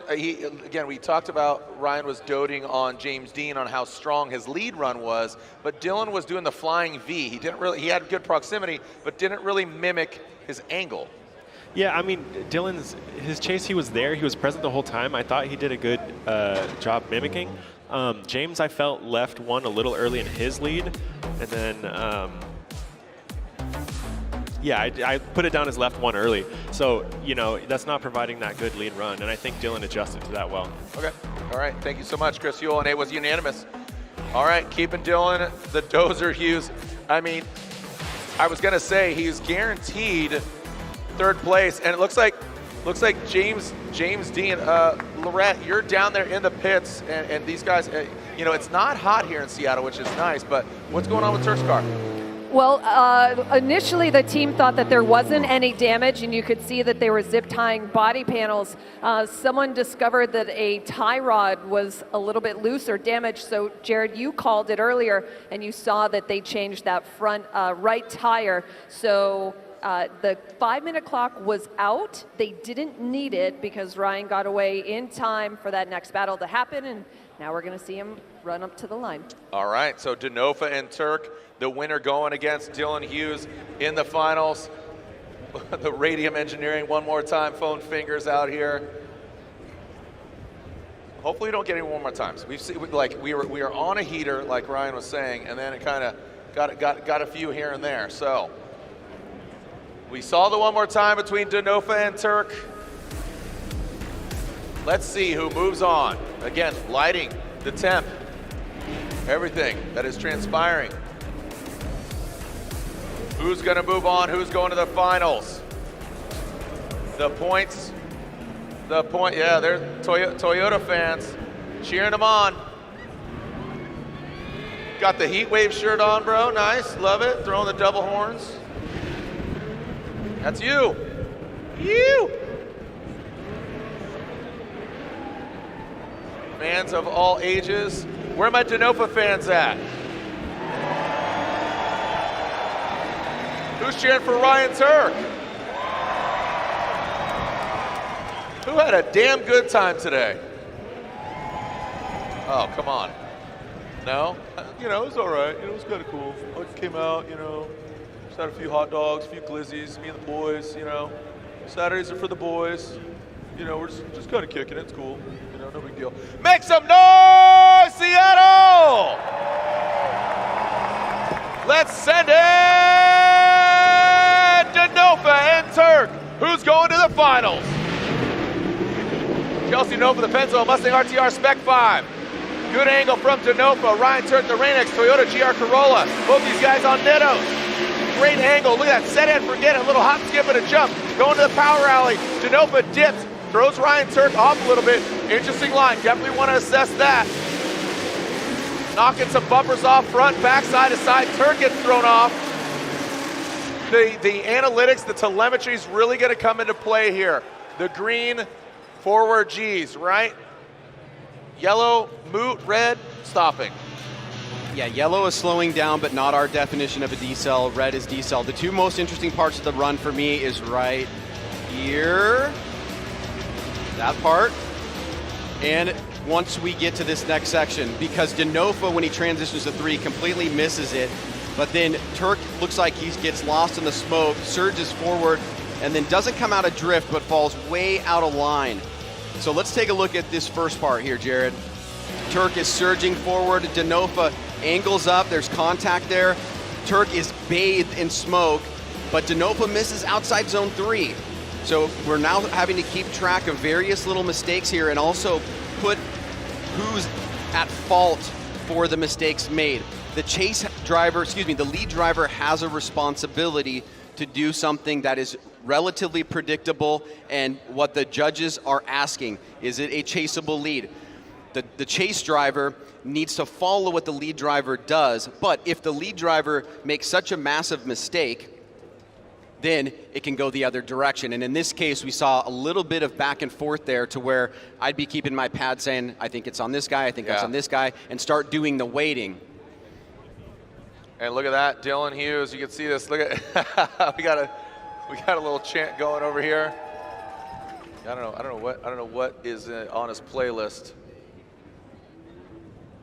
All right, let's alternate the order. Dylan Hughes waits. I mean, what an epic victory for him if he was to win here in his hometown. You know, he got the win. I believe he won a pro spec round here, didn't he? And again, Dylan has had some success here in Seattle, but notably last year, Orlando, the wettest, the wackiest, the wildest event ever in Formula Drift history. But little hush falls over the crowd, little lull in the action. These guys getting iced. On 3, let's yell send it as loud as possible. Let the world know we are going, it's going down. We're yelling send it. Who's gonna go against Dylan Hughes? 1, 2, 3, send it! Here we go, Ryan Tuerck, Rain-X Toyota GR Corolla. Initiates. Chelsea Nova backing up a little bit. We got a little hood lift. Oh boy, that's called irony. Yeah. Here we go, pack it up or pack it in. Let me begin. Into that second outside zone, and third outside zone. Ryan Tuerck fills all of it, Chelsea Nova. Into that last outside zone. Into the, doctor, look at that. Before anybody starts freaking out, we in the chase position. If a hood flies open, it doesn't affect the lead driver. It is not a hood latch door unfixable thing. That's a moot point. Yeah, we hide your kids, hide your wife. Hoods are popping up everywhere. Again, if in the chase position, if a hood pops up, the rule has been addendum. So here we go, Jared. I mean, this event keeps getting more and more insane as we go through into the early evening. Denofa right in the smoke line of Tuerck. Tuerck very deep into outside zone 3. Denofa not in outside zone 3. Through inside clip, transitioning through, trying to close the door. Tuerck deep into outside zone 4, and she's done. Tuerck from the onset gets a nice initiation on mid-high line on the bank. Denofa, a little bit of separation coming down the bank here, starting to surge forward. Very clean approach for Tuerck, just hitting outside zone 2. Does a much better job on 3. Denofa not in 3. Tuerck right on that inside hash mark. Love that transition there from Denofa. Gets right in the pocket. But Tuerck pretty consistent out front. Dylan watching on, suited and booted, got the Momo gear. Composure looks stoic. Doesn't look either way like his normal kind of quirky, funny I'd like self. to see Tuerck get it. Well, I guess Tuerck's on the podium no matter what, right? Yeah. Did he? No, Tuerck qualified 12th. James Dean is on the podium. I don't care. James Dean is on the podium. Here we go, the BC Racing Go for Gold side by side. So James Dean will get 3rd place. Getting closer and closer to the end of the event. Super close proximity from Tuerck on the left screen. A little bit of separation, good lead by Tuerck. You see Denofa with the mistake out front on that 3rd outside zone. Great proximity, good transition. The way that Denofa gets in the pocket there in the chase, I just love that. Mixing up the mistakes, trying to get the weighting correct. Where's it gonna go? Papadakis, RTR, awaiting this man. Huge opportunity here, no matter who it is. Yeah, I mean, this has just been such an electric event. I mean, you could charge a house on the energy here, man. It's just been great as the lights come on. The Osprey is atop the tower. Got the bird's eye view. Here we go. Who's going against Dylan Hughes? Slide him. Oh, doctor!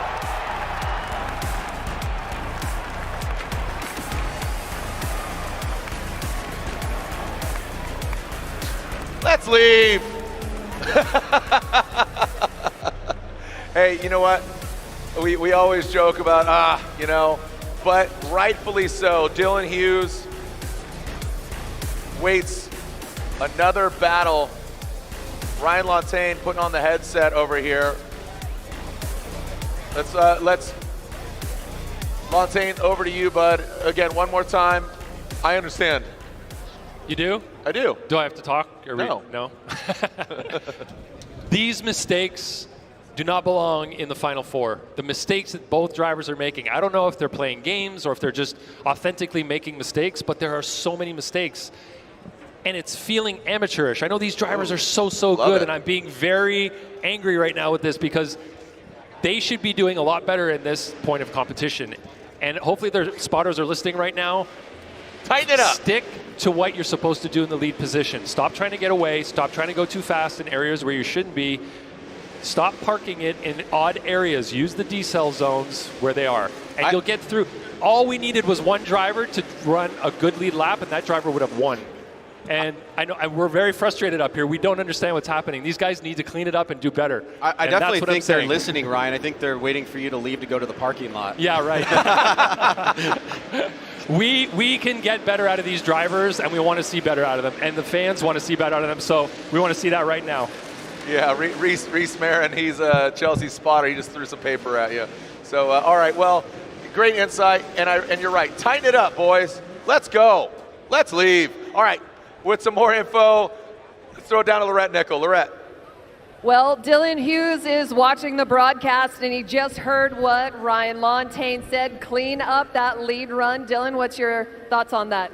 Yeah, I mean, yeah, dude, like, try it. Try it yourself, dog. Like, straight up. Like, mistakes happen, you know, like, I'm pretty much the one more time king, at least for this event, I guess, but I'm just having so much fun. This Royal Purple E46 is absolutely shredding.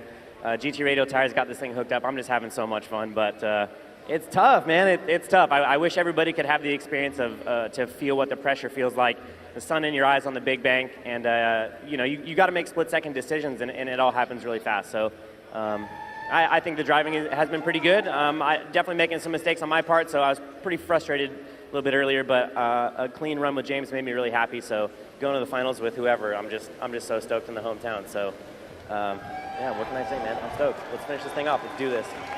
Well, I'm so stoked that you're stoked, and we keep talking about that broken middle finger and that you have a metal rod going from your forearm up your glove for protection, but there's so much speed and violence and everything happening. How are you holding the steering wheel? So what I did was, since my finger's a little bit swollen, I ended up stuffing a piece of aluminum down inside of my glove that we kind of like rounded the edges on and fabricated and bent a little bit. So we stuffed it down on my middle finger. So I'm kind of just keeping my middle finger off of the steering wheel, kind of driving with the old FU, but I'm not really meaning that. I just can't bend the finger yet.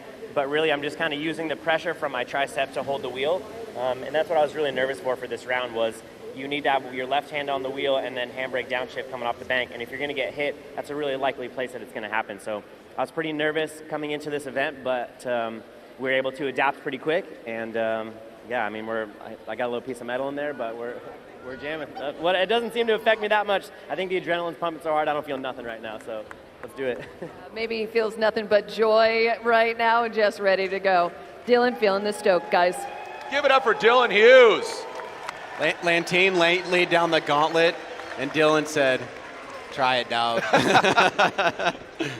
Yeah, all right. Well, again, this has been such a great event, getting messages and everybody across the globe just absolutely loving the energy. So let's keep this going. Don't go anywhere. We're going to come back.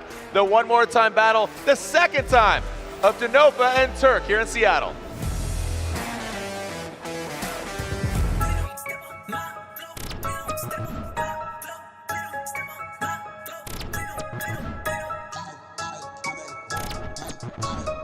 This is Tuerck Motorsport. Driving too fast, I don't wanna wait. We driving the days, we stepping in late. Nothing but blind and real the tape. Let's be alive, but we gonna skate.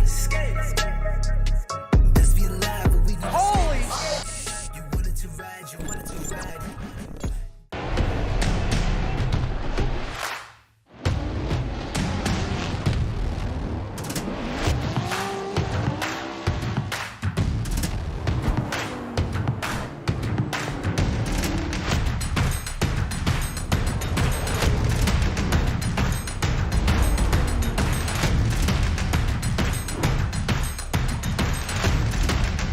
GT Radio. Experience ultra high performance. For 30 Formula Drift teams, our professional Tire Stacks crew will mount over 1,000 tires during a weekend to keep our drivers on track, competing at the highest level. TireStacks.com, the official tire service of Formula Drift.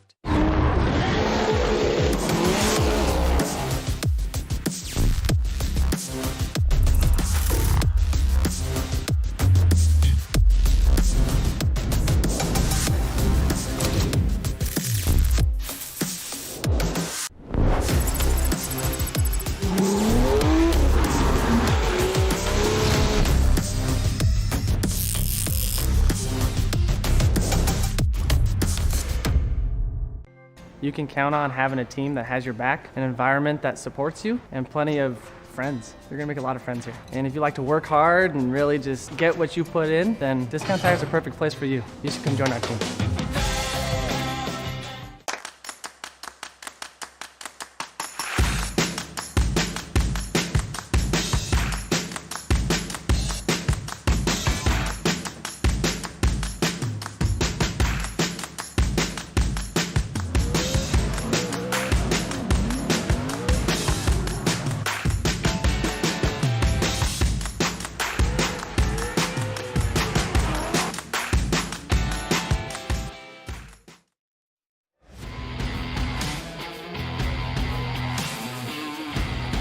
Oh yeah, how we doing, Seattle? Love us or hate us, you have to admit this is entertaining. Oh, I love it. I'm here for it. You don't Hood's off. Yeah, they have the mounts are broken, so they got permission to remove the hood, and it's going to be sans hood for Chelsea Denofa. There we go. Hey, let's get another wave going down there. You hear me at the beer garden. Closest to, there we go. Down there, okay? On three. On three. You hear me down at the beer garden. Put your hands up. Okay, on three. 1, 2, 3, go. Come on now. Let's keep the party going. Let everybody know. Seattle knows how to party. All the way to the other beer garden and send it back. There's a rip current. Keep it going. All right, now send it back. Stand back up. There we go. It's come back. It's come back. It's come back. You! My man right there in the middle, just beating the beat. Beat, beat, beat, beat, beat, beat, beat. Nice. Those hips do not lie. They call him Shakira. That's his gang name. That is Shakira. Here we go. The one more time. Doble. Chelsea Denofa, Ryan Tuerck. There's the Tuerck team watching on. Again, Sans the Hood for Chelsea Denofa, qualifying 9th, Tuerck qualifying 10th. James Dean, again, qualifying 7th. So he is guaranteed, right? Qualified 7th, didn't he? I believe so. We'll clarify that. Here we go. Chelsea Denofa, Ryan Tuerck. Who's going to the finals? Denofa. Like Montaigne said, tighten it up. Here we go. Locked and loaded. The Ford Mustang, massive angle. Smoke coming out those Ditto tires. Battered and bruised. Ryan Tuerck overcooks it. Goes off course. Major deficit. That was an independent run for Ryan Tuerck. He makes a major mistake. Denofa finishes on through. Yeah, Tuerck did not look comfortable from the get-go. He kind of got his rate to angle his initiation a little bit later, a little bit further back. Denofa, nice little smooth step, and now Tuerck starts to get into it. He's starting to get closer up to Denofa. Then he dips down a little bit. Denofa angles up, comes off into the decel zone. Perfect on 2. Tuerck probably 3 off there. Want to verify that, but that looked like that was 3 off. That would be an incomplete. It's in the chase position, and that would be a huge advantage for Chelsea Denofa. Man, oh man, here we are. FPV drone flying around. 75 miles per hour. Tuerck goes 1, 2. Oh yeah, that looks like 3. Are we in agreement there? Judges, raise your hand. Was that 3? Yeah. Okay. Tuerck's got an incomplete. That is an incomplete for Ryan Tuerck. That is a huge shock to his system.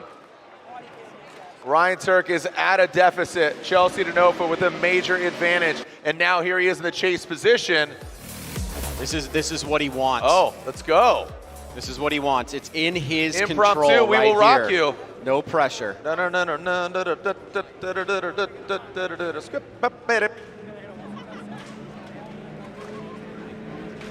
Steady the hand, Chelsea. Let's go. Ryan Tuerck, Chelsea Denofa. Here on this second battle. Tuerck's got to bring it. Ryan Tuerck initiates. Chelsea Denofa back there quite a bit. You can't give him too much room. Nice. Ryan Tuerck now into the power alley. He's reeling. And here goes to that second outside zone, into the third, into the power rally. Ryan Tuerck into the third, into that inside clip. 5. This is Olsen. 4. 3, 2, and 1. Chelsea Denofa is going to the finals.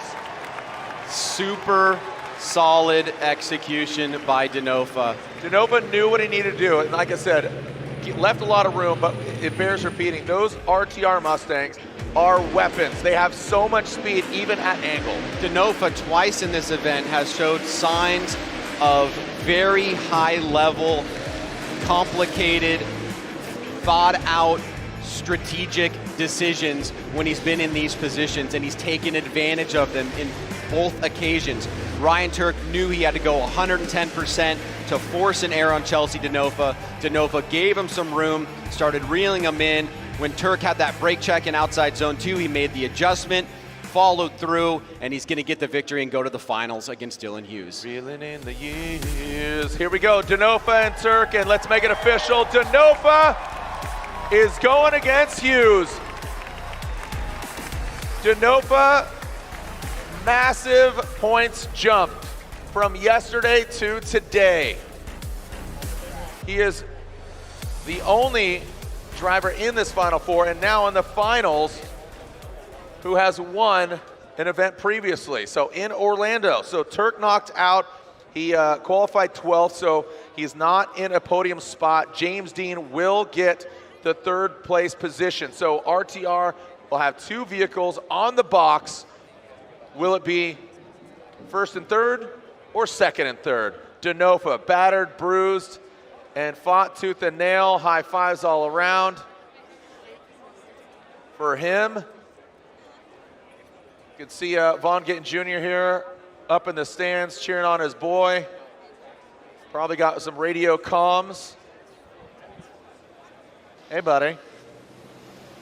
Oh, you're right, Vaughn. This guy's giving a thumbs down right here. He's not a Vaughn fan. You can't have them all. But hey, Papa Hughes is stoked. Dylan's dad, he's up here in the building. Make some noise for Dylan Hughes.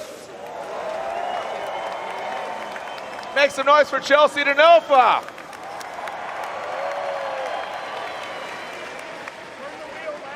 All right, we're gonna do a sound wave. We haven't done a sound wave, and Seattle always does a really good, it's called a sound wave when you go, woo! So everybody on 3, just do woo as loud as possible. Ready? 1, 2, 3. Okay, so the sound wave is gonna start. It's like a wave, but it's an audio wave, the sound wave. It's gonna start down at the beer garden. Let me hear you down at the beer garden. Let me hear a woo. Okay, it's gonna start there, and it's gonna be a wave. Again, it's audio, not visual. So on 3, let me hear you woo. Here comes the sound wave. 1, 2, 3.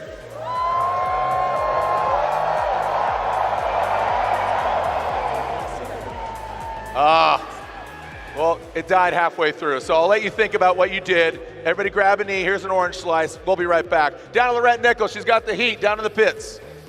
Well, Chelsea Denofa in his car and his teammates running around, but this man, a real cool demeanor right now. Chelsea, well done, taking that win against Ryan Tuerck. How is that track shaping up right now with the sun coming down and the shade coming out? It's a bit messy out there, to be honest with you. The visibility's not good, so I'm just picking random marks and sticking to them, even if they're not the right ones, just so I have a spot to look at that's not blinding. And sunglasses on, visor down, doing the best I can to just look at a spot that isn't a black shadow, basically. Right, and when you're dealing with all of that, I mean, you're processing so much information. How are you choosing what line to go on? Well, that's tough, and I think you guys saw Tuerck. He was over-rotating in the last turn, and I think it's just because you can't see at all. So it's a little bit of a crapshoot. Just making sure you have a little bit of rhythm and repetition in your mind and trusting where you put the car and committing to go through with it. Chelsea, now that we're seeing you move into the finals, that has catapulted you into the lead. You are now leading the championship points. I'm not too worried about a championship. Let's win tonight, and if we win a championship the way I want to drive, then it'll be the greatest feat. I figured that was going to be his answer. He is just concentrating at the battle at hand, what he has to do. And his car is, if you can get a wide shot here, his car has definitely seen some better days. There are some tire marks. The hood is going back on. I'm sure the team is going to secure all the hood pins and double and triple check everything. How we doing, Seattle? All right, do you want to try that sound wave again or just shut up, Jared? Again, I'll let you think about that one. Let's do the roller coaster real quick. Everybody as loud as possible on 3. You put your hands up and scream as loud as possible. It's just straight up. It's the roller coaster. 1, 2, 3. There we go. When we come back, we'll find out who's going to get the victory here in Seattle. Chelsea Denofa, Dylan Hughes, the local boy, is going to put it down for his town here at Evergreen Speedway, or Chelsea Denofa, cool, calm, and collected. Championship, we're not thinking about that, baby. L-I-V-I-N, when we come back to F-E-S-E-A. Don't go anywhere. The throwdown, the battle of Seattle, when we come back.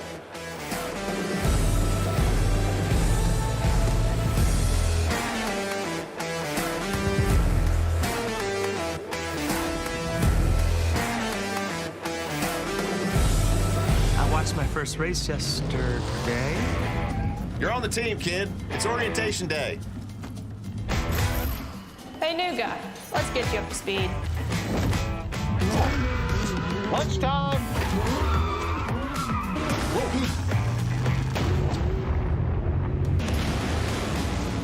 Your workspace is ready. Looks like you got a corner office.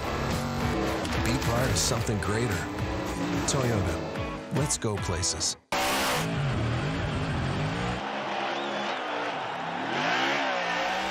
Welcome to the streets of Long Beach. Look at that. It is a beautiful day here in Southern California.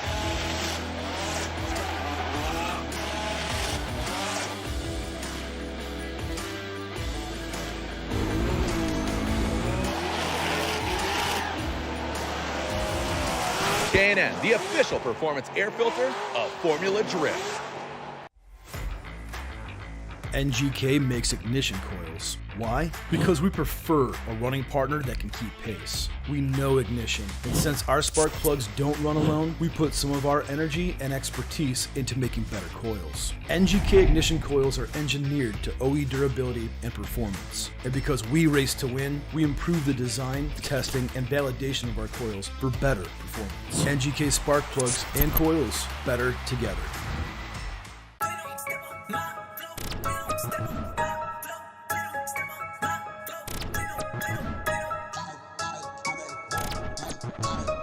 This is Tuerck Motorsport. Driving too fast, I don't wanna wait. We driving the days, we stepping in late. Nothing but blonde and real the tape. Let's be alive, but we gonna skate. Let's be alive, but we gonna skate. You wanted to ride, you wanted to ride.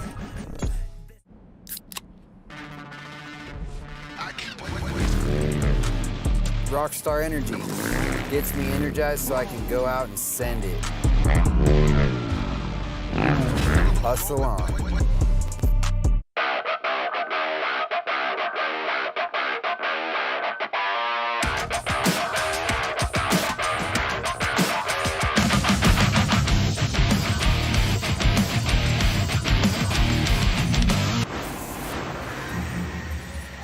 This is the road to the championship. I've won the championship twice now. I think we can do it again. Let's go, let's do this.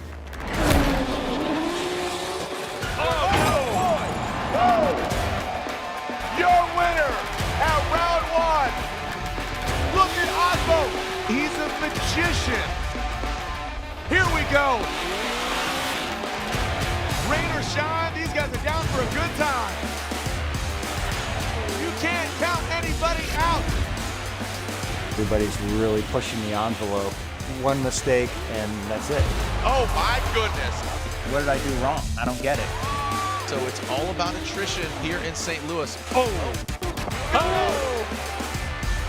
We're in the playoffs, man. We are fighting for it tooth and nail. And Aasbo goes hard.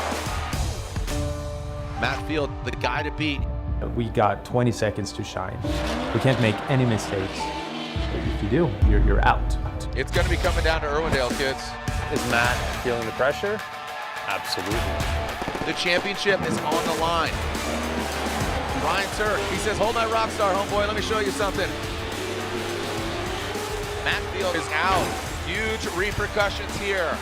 Your winner, Frederick the Norwegian Hammer Aasbo! What an amazing ending to a 2022 season.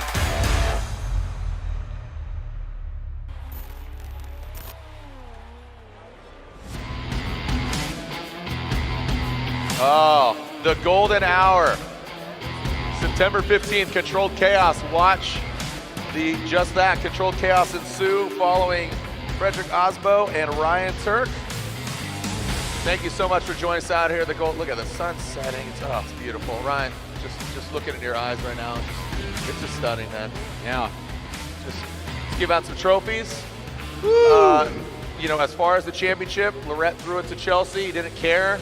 Just says, let's win this event. And if I happen to win a championship, an amazing feat, he said.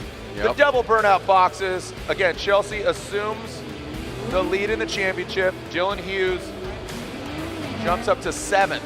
So standings, Denofa, Aasbo, Field, Bakchis, Olsen, James Dean, Hughes, Forsberg, and Tuerck. But again, depending on where they end, Denofa or Hughes, let's see. The Type S finals are here. Seattle, are you with me? In this corner, you have the Pennzoil Mustang RTR Spec 5 FD, driven by one Chelsea Denofa. Who's cheering them on?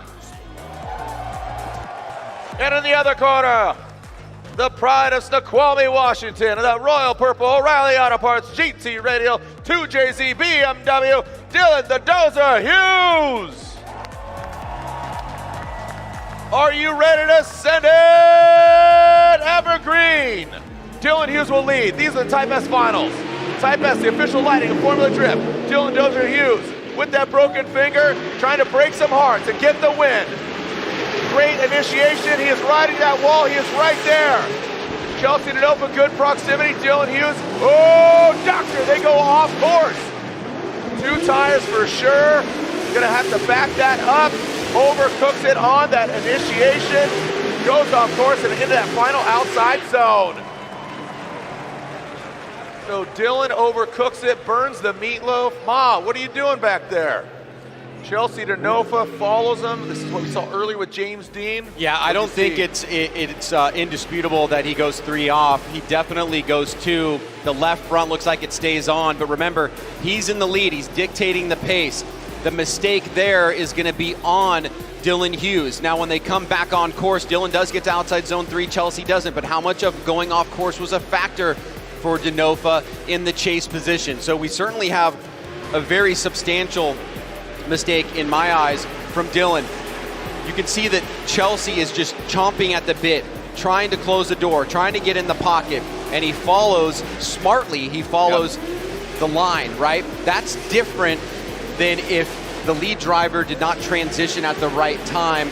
That's going to be on the lead driver for leading that person no matter where it is. If you transition late in outside zone 3, if you go off course, it's going to be on the lead driver. And so now Chelsea Denofa is on the cusp of a huge opportunity here, not only capturing the championship lead, but second win of the season. Second win, gaining some more points. I said he has that lead. That's only accounting for 88 points, not the full 100 for the victory. Right. So can he create even more of a separation between him, Aasbo, Field, and the rest Making of it real the clear. FD pilots? Here we go. Chelsea Denofa out front. Dylan Hughes, send it. Lick the stamp and send it. Return to sender. Chelsea Denofa initiates that Pennzoil RTR Mustang on Ditto tires. And look at this, making it real clear right out of the gate. Chelsea Denofa wants this. As cool, calm, and collected as he is, I know he wants to get this victory. Dylan Hughes surges forward. Some contact was made, but Chelsea continues on through the course. Dylan the Dozer Hughes. He knows. He knows. He knows. That's all she wrote. He knows. That is all she wrote. Heroes in a half shell. An amazing event, Dylan. He had, multiple one more times. He's in 7 battles. He had 2 one more time battles, between Noback and Olsen. He's been a busy, busy boy today. Let's take a look at it, Ryan. Well, there's multiple storylines here, not only just in this individual round, but collectively throughout the season, one of which is RTR dominance. If Chelsea Denofa gets this win, it'll be 4 wins for the team this year. Dylan Hughes came incredibly close in getting that. And unless I'm missing something, we're seeing just these guys compile on together 2 podium spots, one with James Dean, one with Chelsea Denofa, and Dylan Hughes, who you have to say, Jared, had an absolutely fantastic event. Both him and James Dean are getting performance bonuses by the series because of what they did. And you know that one of the things that's going through with Hughes' team is the fact that he has had more runs than 10 drivers today. Yeah. So many one more times, so much attrition, so much of a challenge, and yet he still made it to the finals. Amazing effort there. Amazing effort. There are the 3 cars. We'll give out the carbon fiber trophies. Join us at the podium, man. We had an amazing podium at St. Louis. Some of the most people we've seen at St. Louis and also in Jersey. Join us over the podium. Don't go home. Join us. Come on, get over there. Spray some champagne. All right.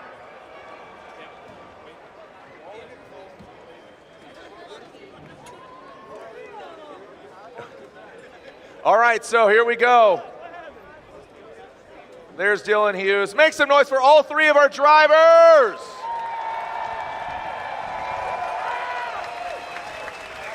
And with that, round 6 of the Formula Drift Pro Championship, your podium here with 2 RTR vehicles on the box. Third place from Ireland, the AutoZone Mustang RTR Spec 5 FD, James the Machine Dean.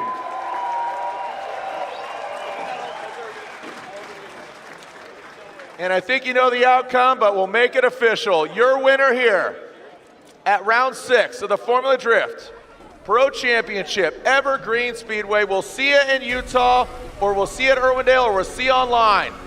Who's gonna get the championship?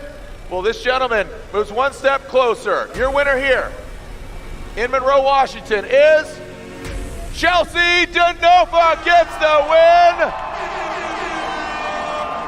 Chelsea Denofa, the Penzo Mustang RTR Spec 5 FD gets the win. And with that, second place goes to your local hometown boy in that royal purple GT Radio, O'Reilly Auto Parts, BMW. Make some noise for the broken left finger of Dylan the Dozer Hughes. Some phenomenal driving by all the drivers. Thank you to the fans. But of course, I gotta throw it down to our home girl, our girl on the ground, Lorette Nickel. What's the temperament down there? What's Chelsea? Is he still cool guying us right now, or is he excited? No, he had a really cool demeanor, and he walked right up to Dylan. He goes, "What happened?" And Dylan said, "I blew it." But I don't think Dylan did that at all. Dylan just drove his heart out, and this man is the only driver with 2 wins in this 2023 season. Chelsea Denofa, congratulations. My goodness, that was not an easy day that you had here. There was lots of one more times, and they were all deserved. I was like, we're going again. We both made mistakes, and one time with Tuerck, I was even like, I hope I get the one more time, because from my end of it, I was a little misunderstood if I won or I got one more time or whatnot, but awesome runs and lots of laps, and that's the goal, is always to be the last one on track and do the most amount of laps, and we did it, so we went all the way to the top. Absolutely. And what can you attribute those mistakes to? Because just such a tricky track, but in the end, you were able to fix everything, yeah or no? Yeah, it's really tough. And I think the thing is like every 5 or 6 years, the cars get so fast that we kind of outgrow a track, and it starts making the driving just a tick sloppy. And it's really hard to get that figured out. I mean, I had a bunch of mistakes today, and everybody else did as well. And so maybe next year we'll make the power alley a little bit bigger, because we've got a lot more power now. All right, ladies and gentlemen, put your hands together for our winner in Seattle, Chelsea Denofa.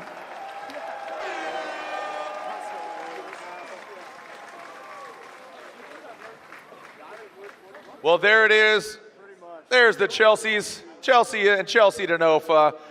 And there is unofficially, I always go out on a limb, 363. Look at that. Denofa assumes the lead over Frederick Aasbo. Bakchis jumps up to 3rd, but he ties Matt Field. So actually, no, that's a tie for 3rd. So look at that. Then Simon Olsen still sits in that number 5 position. James Dean jumps up to 6th. Dylan Hughes up to 7th. Ryan Tuerck 8th. Forsberg 9th. And Rome Charpentier, RCP, in 10th. It's been an amazing day. Ryan, your closing thoughts in regards to Seattle, man. This was my most favorite event I can remember in recent history. It was crazy. The driving was insane.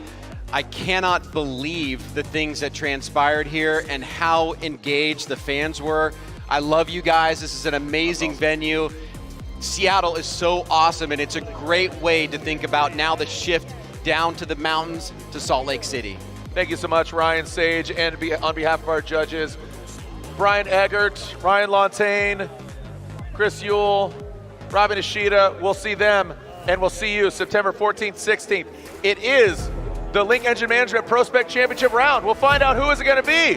Will it be Ben Hobson? TBD. Thank you so much. My name's Jared Deanda. On behalf of the whole Formula Drift staff, thank you to the fans in the building, online, everywhere around the world. I'm so proud to be your tour guide and the voice of Formula Drift. We'll see you guys in Utah. Congratulations to Chelsea Denofa, your winner here in Seattle. Send it!